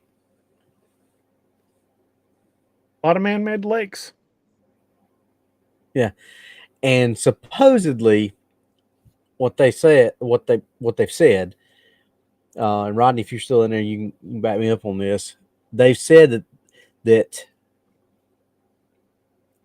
there are houses up there under Joe Cassie Lake, or like a town type stuff. They said that they put those there for diving purposes, for people teaching diving schools to have things, interesting things to dive under.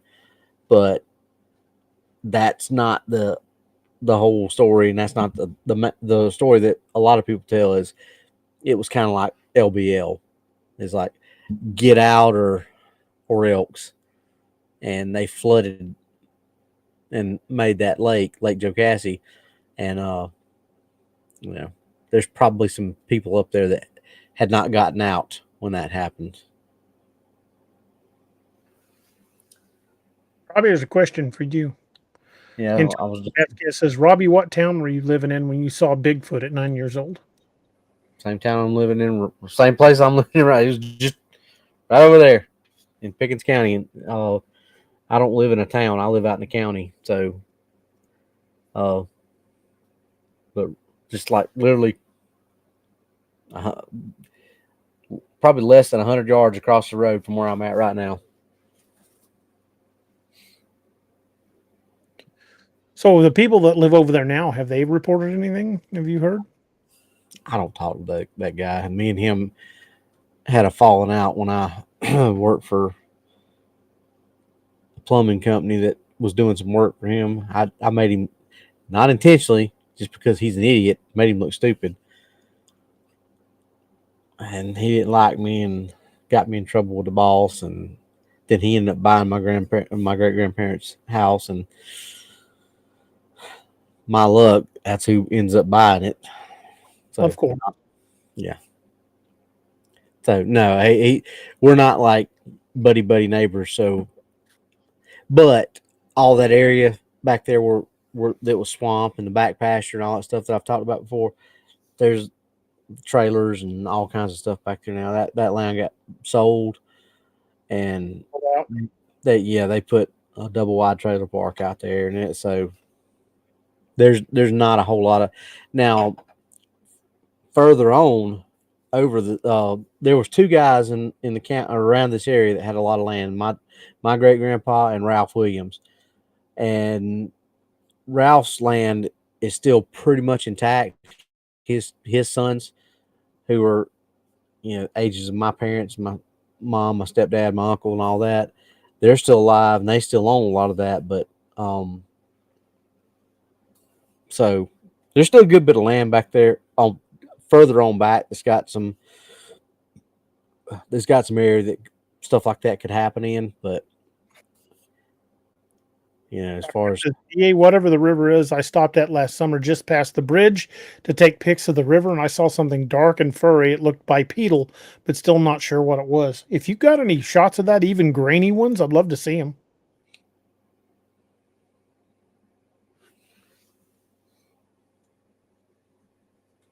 Yep, Rodney said there's a Cherokee settlement supposedly underneath Jocassee Lake also. So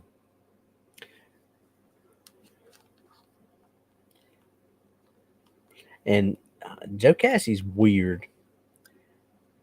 Me and a friend of mine was up there one time. We were fishing and we were in his boat and it was blue skies. There was not a cloud in the sky. Nothing.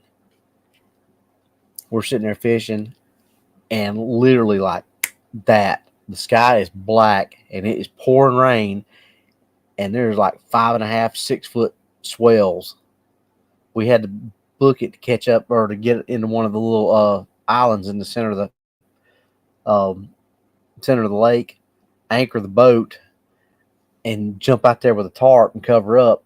I almost lost the boat because it was pulling against the anchor. Did this for like 30 minutes and then stopped and was just as quick as it started and was back to blue skies. Literally was like zero chance of anything looking like rain or anything. It literally went like blue skies, black skies, raining, period. I've never seen anything like it.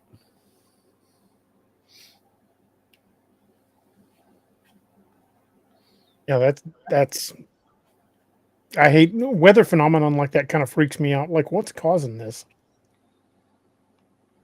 Yeah, I told him, I was like, dude, it was like a beautiful day. I mean, just like sun shining, and like literally seconds later, it's like a torrential downpour. Antonio, I don't use the green screen now that I'm in the new office. I've got this nice wood paneling behind me. I just use that. If I go back to using my green screen, I'll go back to using that other animated background.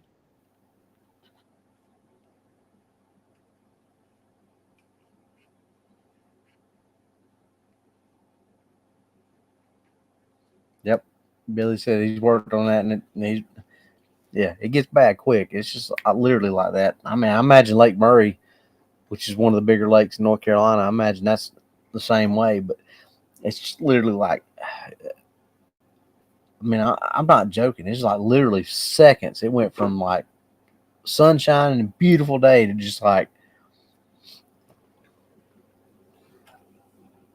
I mean, you would not have been surprised to see a twister form over the waters, how dark it was. Yeah, I've seen weird weather like that too, and yeah, it's just kind of nuts.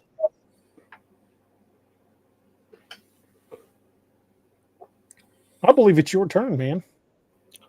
Oh, I just finished. I thought, didn't I? I did the one where. Oh, yeah, you're right. Sorry. Wait a minute, I'm losing my mind here. One of us is.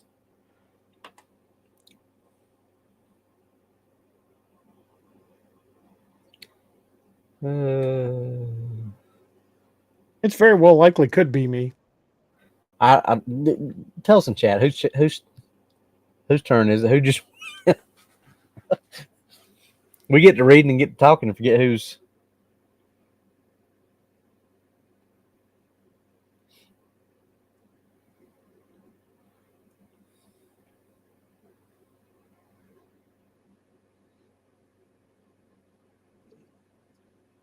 Well, nobody answered. I think I read last, but I could be wrong. I'll read again. He says, I think they make medicine for that. Shut up, Casey.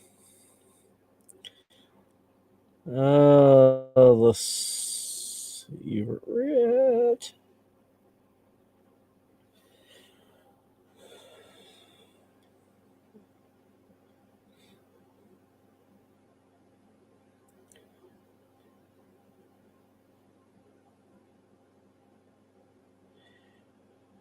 All right.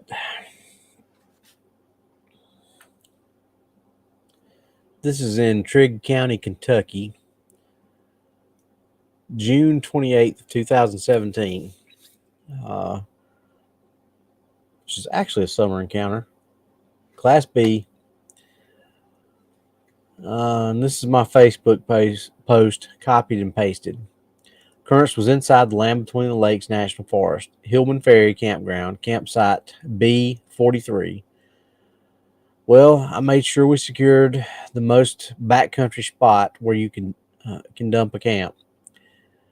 I wanted away from loud people, so it was empty and quiet, covered with plenty of trees. So about 4 a.m., I wake up instantly. I asked my wife, "What's the matter?" She simply whispered she was scared, and I asked about what. She said she had heard noises out in the woods. Now, normally, I would ask her to go back to sleep. There's nothing wrong. This time, suddenly, about maybe five or six owls started hooting, and they're going nonstop, back to back. Then the coyotes begin howling with them, and then every bird wakes up and begins their story. They go on continuously for about 30 seconds. Suddenly, they all stop, and so I know this is completely unusual.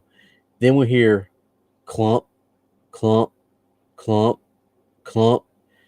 Branches were breaking, wood was cracking with each step, and I'm like, okay, that's a big biped.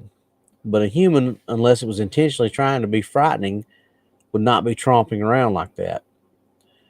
Any adult would know and expect that somebody would have a firearm.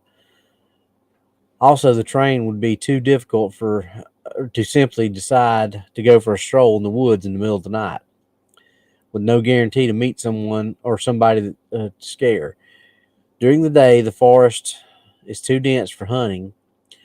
I know there are no bears, and I know there's not a deer or any other woodland creature that's common here. So it keeps getting closer and closer. So I cough really loud. No change in its cadence. It sounded like how I would sound walking through the woods, heavy and sweating and full of complaints. These steps were loud. So I get out, the flashlight's in the truck. I go to the truck and rummage around for it. I'm going to leave this next line out. But he is without clothing, apparently, and carrying a knife in his mouth, searching through the vehicle. I didn't proofread this one, DA. Sorry. No worries. So I find it and then start searching the tree line. I see nothing, but the steps stop. So I start up to the vehicle and I start up the vehicle and point it towards the woods. I turn on the high beams. Nothing. I get out and turn off the lights. Start to head back to the tent, and then suddenly, boom, boom, boom, it runs off. Tree limbs were breaking, trees were swaying, and I could hear it exhale as it ran. It sounded like a combination of a boar and a man. So, if you're familiar with the Land Between the Lakes, there's a huge Dogman or a Bigfoot phenomenon here. Tons of stories on YouTube about it here, so I don't know. We both experienced it, but it's pretty crazy. And that was the end of that one. Oh, what do you think of that one? Well, I mean, if I hadn't been in the LBL, I might would say that one's kind of sketchy. I don't know that I would give that one an A rating just based on sounds like that. But I mean, being in there and hearing the things and seeing the things that I've seen, then I give it a lot more credibility than I would if it was just any other patch of land. I'm sure you probably feel the same way because the two of us have been in that place at night. Yeah. And yeah, I've heard some, I've heard the proverbial 1,000-pound owl. Ooh, ooh, ooh. So, yeah, I'd say that's fairly credible. I don't know why I had to put the part about him being without clothing in there, but it is what it is. Was naked and covered in beeswax. Yep. Don't ask why. Hey again, Margaret. Are you naked?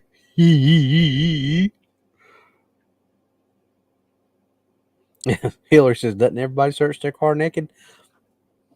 Apparently. With a knife in your mouth or in your teeth.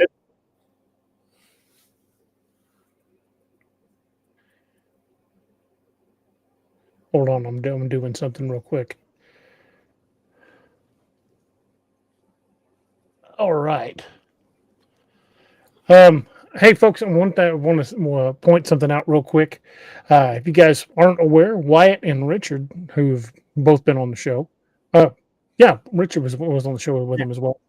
They started a new channel. It's called Boone County Cryptids, and they're compiling, not only from their own research, but stories that get sent to them or stories they've heard from, doesn't necessarily have to be Boone County, but that's the name of their channel. So, folks, check out their channel. They've got a video up yet. It's pretty good. They've got one video up yet so far. They just got their first video up. I've watched it a couple times. It's pretty good. You guys should check it out. And I am going to post the link in the chat right now. So, when you get a chance, click on that link and give them a like, share, and subscribe. And let's show them a little love and see if we can't help them grow their channel. And Wyatt and Richard, I wish you guys nothing but the best, brothers. And if there's anything we can do to help boost you, we will certainly happy to do that.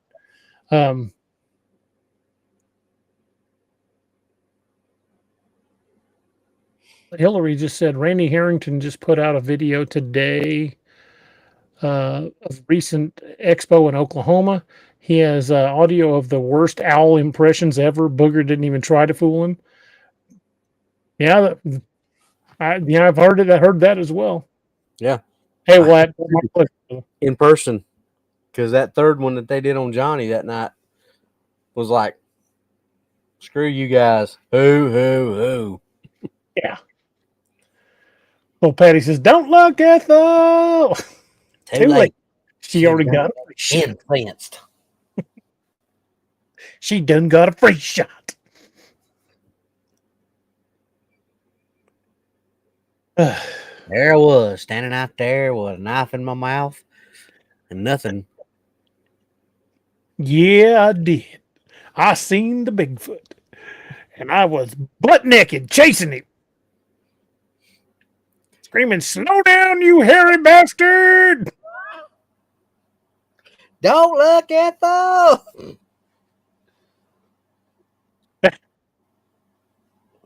Oh my God. All right. I probably ought to read another one just so we'll quit going down that rabbit hole. Yeah, Ray Stevens and Bigfoot porn. This is a Class A sighting, right? Wyatt, this one's one down in your area. You could probably check this out. This is a Class A sighting from back in 2018 in Newton County, Arkansas. Near what's called Hideout Hollow Trailhead. The counter says, my son's father and I came over from Oklahoma to the Buffalo National River area. I picked a waterfall out of my waterfall guidebook that we were going to go find. We chose Hideout Hollow. When we pulled into the parking area at the trailhead, he turned off the car. Our windows were down because we were both smoking a cigarette. At that time, I heard what sounded like if you were in the bathroom and heard your dog sniffing under the door. I asked him in a whisper, "Did you hear that?" He said, "That sounded like heavy machinery off in the distance." I let it go because I was just grateful he acknowledged the sound. We started to head down the trail when I realized we left our hiking sticks in the car, so I ran to get them myself. I had a slightly creeped out feeling, but didn't worry about it too much because I could still see him the whole time. Once I got back to him and we started down the trail, We were just starting go around the corner that goes off to the left when we heard a rustling in the trees to our left. We both stopped and stared and looked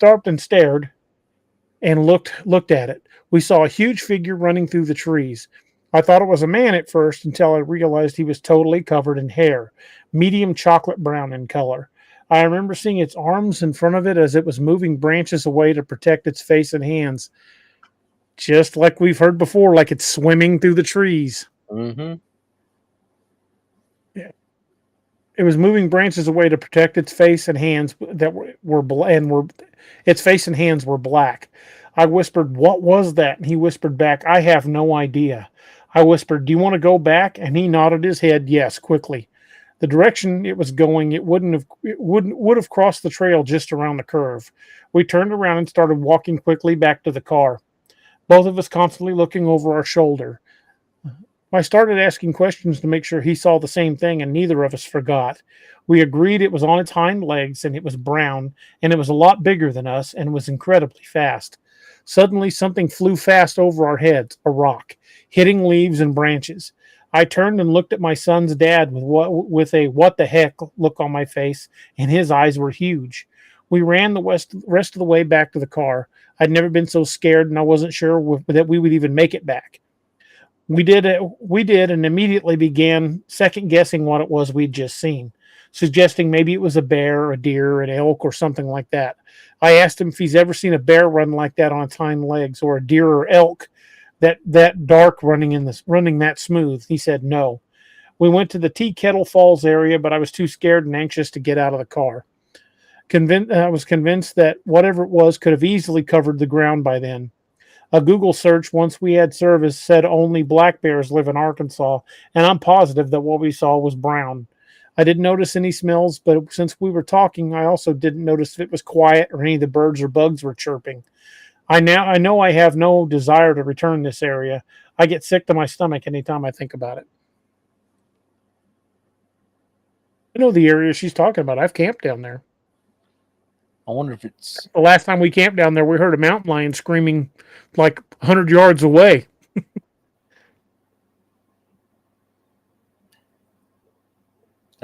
that's pretty good encounter.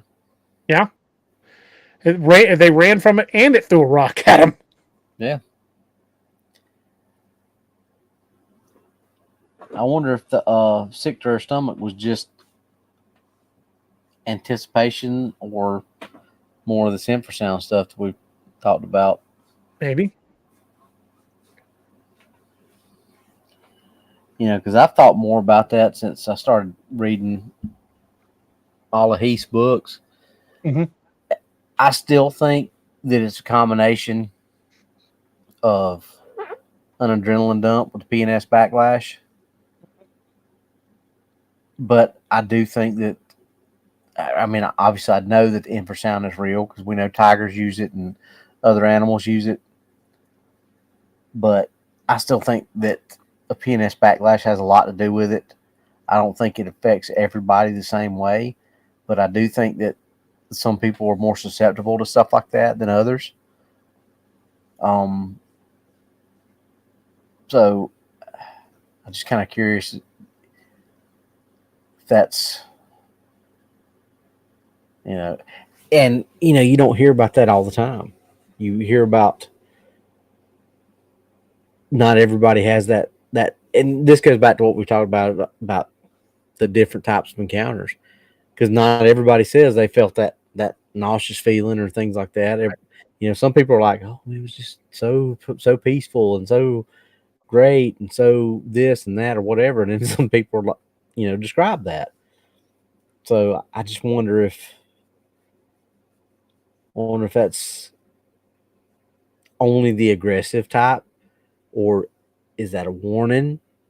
Is that only if they're coming after you? You know, kind of like Heath's book, where they only use that when they're coming after you. Mm-hmm.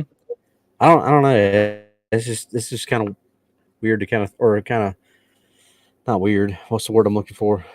Interesting to speculate about what do they use that for? Because it like you brought up, if they're hunting on the peninsula in Combs Ferry, you know, you want to use the terrain. You want to push the deer towards the water. Well, you push them towards the water, and you probably don't want them to jump into the water, but you want to push them to the water. So if the infrasound works like we think it does, you push them to the water, and then you use that. Then there it goes. They pushed us to the water. We didn't experience any of that. Yeah, I did very much so. Like after critical incidents when I was a cop, my hands were shaking when we were on the boat. Once we backed out in the channel, my hands started shaking. Yeah, but that was a PNS backlash. Yeah, because I never felt any nausea or any. I mean, I felt the adrenaline dump coming down, but I didn't. It wasn't because of any kind of vocalization or anything like that. I mean, I knew what was going on. We were out there, especially waiting for Richard to come back when it was just me, you, and Noah. That last trip, all three of us were on an adrenaline high at that point. So, but we were never growled at. We didn't hear any kind of infrasound. We weren't doubled over and acting like we were going to, throw up or anything like that. So it was strictly a PNS backlash on that. And PNS stands for parasympathetic nervous system. And basically, when you're in a fight or flight situation and your body gets flooded with adrenaline and endorphins, the PNS backlash is what happens after everything's done and you're safe and everything, and your body has to burn off all that adrenaline and the endorphins and things like that. So that's typically nausea, dizziness, lightheadedness, all those kind of things like that. Like what DA was talking about, like if you're in a critical incident, a shooting or a chase or anything like that, you'll go through that. I went through that as, not even in cop mode. When my son was about 1 or 2, his bad to roll off the bed. So we put one of those, you seen those bed rails that they're metal and you slide them up under the mattress and they're supposed to keep him rolling off. Well, he would just kind of roll up against it and just kind of keep leaning up against it until he pushed it out from under the mattress, and he would just fall in between the bed rail and the mattress. Well, he did that one night and it caught his ear and cut his ear open. So my ex-wife and I hear him screaming bloody murder. We both jump up and I ran in there, and that was an adrenaline dump. You wake up to your child screaming bloody murder. I mean, that's an adrenaline dump. You get a jolt of adrenaline and endorphins, and I get in there and I look and I see blood all over his face, and I'm like, oh my God.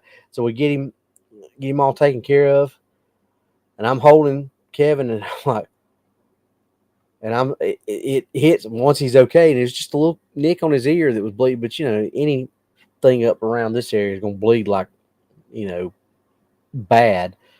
But once we figured out he was okay, and I'm like, I looked at my ex-wife, I said, here, you're going to have to hold him for a second.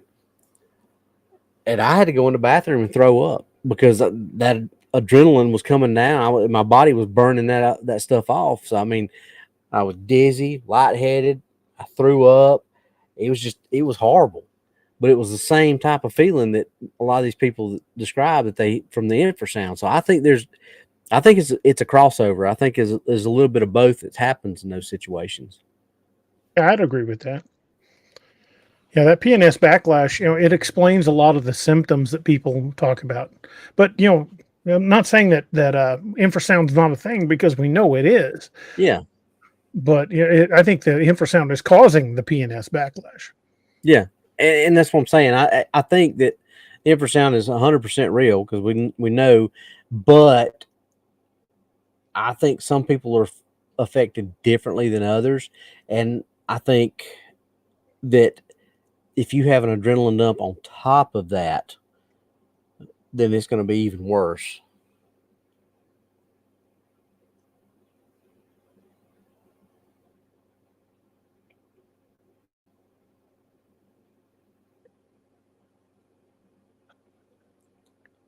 Yeah. Sorry, was was doing something. Oh wow, it's already 2 hours have passed. Holy crap. Yep. It's top of the hour. I didn't even realize that. Um I think, there are logical explanations for some of the more, I don't want to use the term woo, but some of the more out there things with Bigfoot. I think there are logical explanations. But sometimes logic just kind of goes out the window. However, I think it's probably all going to be something that we'll understand at one point. But just because we don't understand it doesn't mean it can't be scientifically explained. But I think with more study and more time, we'll discover that certain things like what we refer to as cloaking is probably just a very good adaptive camouflage. That what people are referring to as mind speak might simply just be their own internal monologue. I mean, most of us have an internal monologue. I mean, you ever think to yourself, man, I probably shouldn't go into this place, or man, I really don't need to buy that. I think it's the same thing. I don't think they're necessarily getting telepathically spoken to. I think it's more their subconscious warning them away, that kind of thing. But I'm not saying that's 100% what it is, but it seems a lot more plausible to me than telepathic Bigfoot. It just, I'm not saying it's impossible. It's well beyond anything I've ever experienced, and there's nowhere else in the animal kingdom where that happens. Yep. It's just we're still babes in the woods. Exactly. But there again, going back to what we said earlier, the mind speak could be whatever we talk about, these things that aren't normal Dogman or Bigfoot type creatures. That could be where that stuff's coming from. It could be. And I think one day we'll be able to explain all of this stuff, but it may not be for a while. Um, like we've said many times, our government knows about these things. They've known about them for a long time. And the fact that they keep denying their existence is still a big contentious subject with a lot of us. We've got our suspicions on why, but we may never fully know the reasons why they've it may be nothing we've even considered why they don't want to admit they exist. But I firmly believe they're out there, and our government's known about it for a long time. We're gonna start winding things down. It's after the 10 o'clock mark, and I'm getting a little hungry. I want to make myself a little snacky snack before I get some writing done. Folks, thank you guys so much for hanging out with us. We have a wonderful time doing these encounter stories, and even when we hear a story that's got things that are familiar in it, I think there's still something to learn from these encounter stories, because it corroborates certain behaviors. It points out things that we can look for in our own encounters. Like, I was walking through the woods and something kept throwing pine cones at me. Walk and do that. Well, there you go. When we start noticing patterns of behaviors, it allows us to understand more of how these creatures act, how they react. And if we can figure out what circumstances that they react this way, we can hopefully learn to avoid even worse encounters. Because the last thing we want is to go out there and actually get in a fight with one. We've said it many times. We have no desire to be the guys that bring one in. We do go armed, but we go armed insofar as our intention is to come home safe, not because we're actively going out there to shoot one. Folks, if you're going to go out and go out in the woods and take pictures or anything like that, go do your own research. Just be careful, because you deserve to come home safe at the end of the trip. And studying these behaviors, I think, will help us be able to do that, to continue to improve our knowledge base on what they're capable of and why they react certain ways. And it's an ever evolving study. And Robbie and I've said this many times: there are no experts in this field. All we can do is study what others have reported and what we've experienced in our own encounters, and try to form a working hypothesis from that. and that's really what we're trying to do. And I'm not knocking anybody who takes a different approach, but Robbie and I and Doc and Steve all trying to approach it from a very scientific background. We're trying to analyze evidence the same way we would if we were at a crime scene. We try to look at the morphology of the tracks. We try to look at everything, and the first thing we try to do is debunk it. What else could this be? And it's a little tough to do that when you're looking at an 18-inch human-like track, because unless Shaquille O'Neal was out there barefoot running around Combs Ferry, I don't think we're gonna find too many people, especially considering how many sharp rocks and broken glass you run into. I don't think you're gonna find too many people running around barefoot out there in those woods. The rocks alone would cut your feet up. Which makes me, there's a subject for us at one time. What kind of calluses do you think Bigfoot has on their feet? Often thought maybe their feet, the bottoms of their feet, are a lot like an elephant's, and the platform kind of spreads out as it puts its weight down. I've kind of wondered along those lines, like maybe it's like thick callus like an elephant and just kind of spreads out to give it more momentum. And help it be a lot quieter too. Yeah, certainly would be a lot quieter. Would explain why they can walk through, heavy leaves and sticks and not make a lot of noise. Mm-hmm. But that's a subject for another day. That would be like a cat's the pad on a cat's paw, because that's why cats are so quiet when they walk. I think that's a good topic for an entire show. Maybe we could get Meldrum on and discuss track morphology. Yeah, that'd be awesome. Let's see if we can get him to come back. But anyway, folks, big shout out to the mods. You guys did an awesome job tonight. Thank you guys so much. Thank you guys for hanging out with us and for sharing your evening with us. We have a good time doing these shows. And don't forget to check out our affiliates. Check out darkangelmedical.com. Best med kits in the business. Get a kit. Be prepared, because look at you need to look no farther than everyday news to see that people are crazy. There are a lot of crazy, weird stuff going on in this world. And whether you're walking down the sidewalk and step on a piece of glass and need to treat a wound like that, or you get clipped by a rock, be it thrown by Bigfoot or by somebody else, but whatever, you can get an injury and just be minding your own business. And if you don't have a med kit, remember, when seconds count, 911 is only minutes away. So it's probably a good idea for you to keep some kind of kit either in your car or on your person.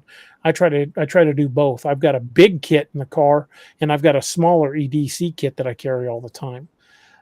So get a kit, be prepared, because you never know when the time chooses you, is what Doc's fond of saying, and the life you save may very well be your own or somebody you care about. So check out darkangelmedical.com. Don't forget to use discount code CRYPTID20 for 20% off your order. Also check out the good folks over at Scallywag Tactical. They've got a whole rash of new blades out.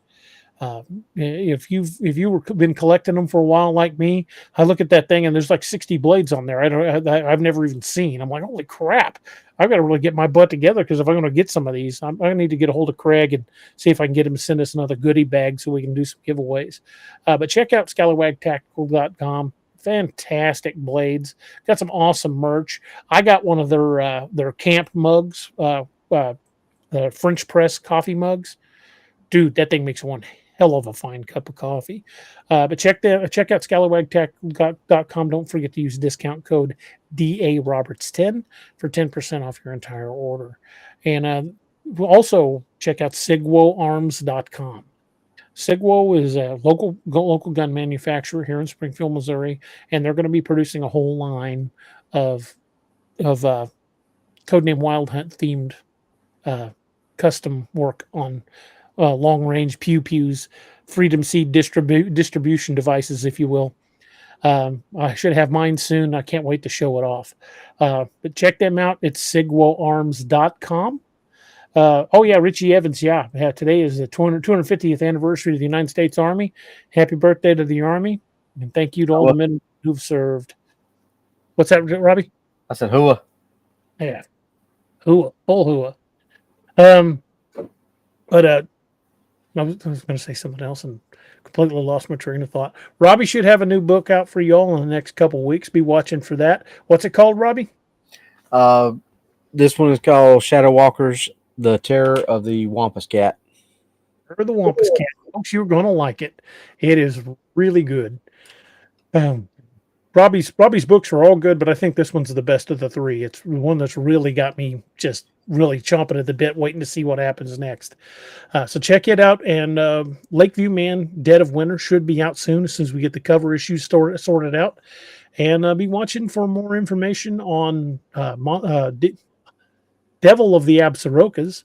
And those of you who are members of the Patreon, be watching. I should have the first chapter of that up in the next couple of days for you guys to check out. And also on Patreon, I'll be showing off possibilities for the cover as it gets closer to done. So hopefully you guys do check them out. Check out all of my work at DAEroberts.net or on Amazon.com. You can find Robbie's work on Amazon.com as well. And hopefully we'll all have a new website in the next couple of months where it'll showcase not only my work, but Robbie's as well, all under the Dark Water Endeavors branch.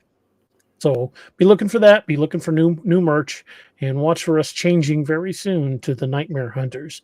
And I'm really excited about that. So make sure you hit that like, share, and subscribe. Let your friends know. Share this content with people you know that enjoy this stuff. And let's get us to 10,000 because we are close. We're like 300 away. So let's get us to 10,000, and hopefully we can take off from there.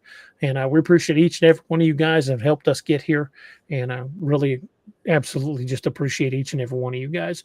We're a dysfunctional family, but we put the fun in dysfunctional. And like I said, appreciate each and every one of you guys. And tomorrow is Father's Day, so happy Father's Day to all of you who partake. So if you're a dad, and tomorrow is for you fellers. Hopefully you get a good meal out of the deal and can enjoy the day with your kids and grandkids. I don't know what we're doing yet. Annette hasn't told me. They've got a surprise, I'm sure, but we'll find out. I'll find out tomorrow. But again, appreciate you guys, and I hope you guys have nothing but the best best for the rest of your weekend, and that you all be safe for the days coming. And hope you guys will be back with us on Wednesday night. We'll have I don't have a topic announced yet, but we'll have that up for you soon. We may have a guest. I'm kind of waiting to hear back on that. So hopefully you guys will be back with us on Wednesday night. But Hillary says, Nightmare Hunters, Northwoods X will think you're trying to get her. Don Donaldson says, DA, when you do the name change, will you have to redo joining? No, you shouldn't. You should automatically transfer over, because all I'm doing is renaming the channel. We're not going to have to start an all new channel or anything. We're just changing the name. So everything should still transfer over. Don Donaldson says, grilling ribeyes and shrimp tomorrow. Dude, where's my invite? I'm down like 4 flat tires. So happy Father's Day to everybody, all the fathers out there, and hope you guys have a wonderful night. As we're winding things up, I like to talk about the 22 a Day Foundation. I'd be remiss in my duties if I didn't mention that, especially considering this is the 250th anniversary of the U.S. Army. Reach out to all your friends and family who are first responders, or who are veterans or still active duty. Reach out to any of your friends and family, people you care about that have served in uniform, because we owe them a debt, and we're losing 22 a day to suicide, and that's horrible to think about that. The shirt I'm wearing right now, I don't even know if you can see the back, but yeah, I don't think I can spin it around without moving the chair. The back of my shirt, this is from Valhalla TVP till Valhalla Project. Back of the shirt says, "Don't let the hard days win." And at least 22 times a day, the hard days are winning. So reach out to your friends and family that have been in uniform. Let them know you're thinking about them. Let them know you care, because 22 a day is 22 too many. And let's let them know that they have a place to turn, and let them know they don't have to face these demons alone. Let them know that We really don't want the hard days to win, and we want to be there for them. So as we wind things down, we will close her out with the toast as we've been doing, which I'm pretty proud of. And it's an old Irish drinking song called "The Parting Glass." So it doesn't matter what you're drinking, what you guys have got. I've just got water tonight. So it doesn't matter what you got. Just raise your glass as we close it out to the toast. But since it fell into my lot that I should rise and you should not, I'll gently rise and softly call. Good night and joy be to you all. Good night, everyone. Slán Jamal, thank you guys for being with us. God bless each and every one of you, and we'll see you guys Wednesday night. Slánja. Slánja. Thank you for joining us. Catch us again Wednesdays and Saturdays on DAExMachiNation. A special thanks to all our channel members and Patreon supporters. Please make sure to like, share, and subscribe.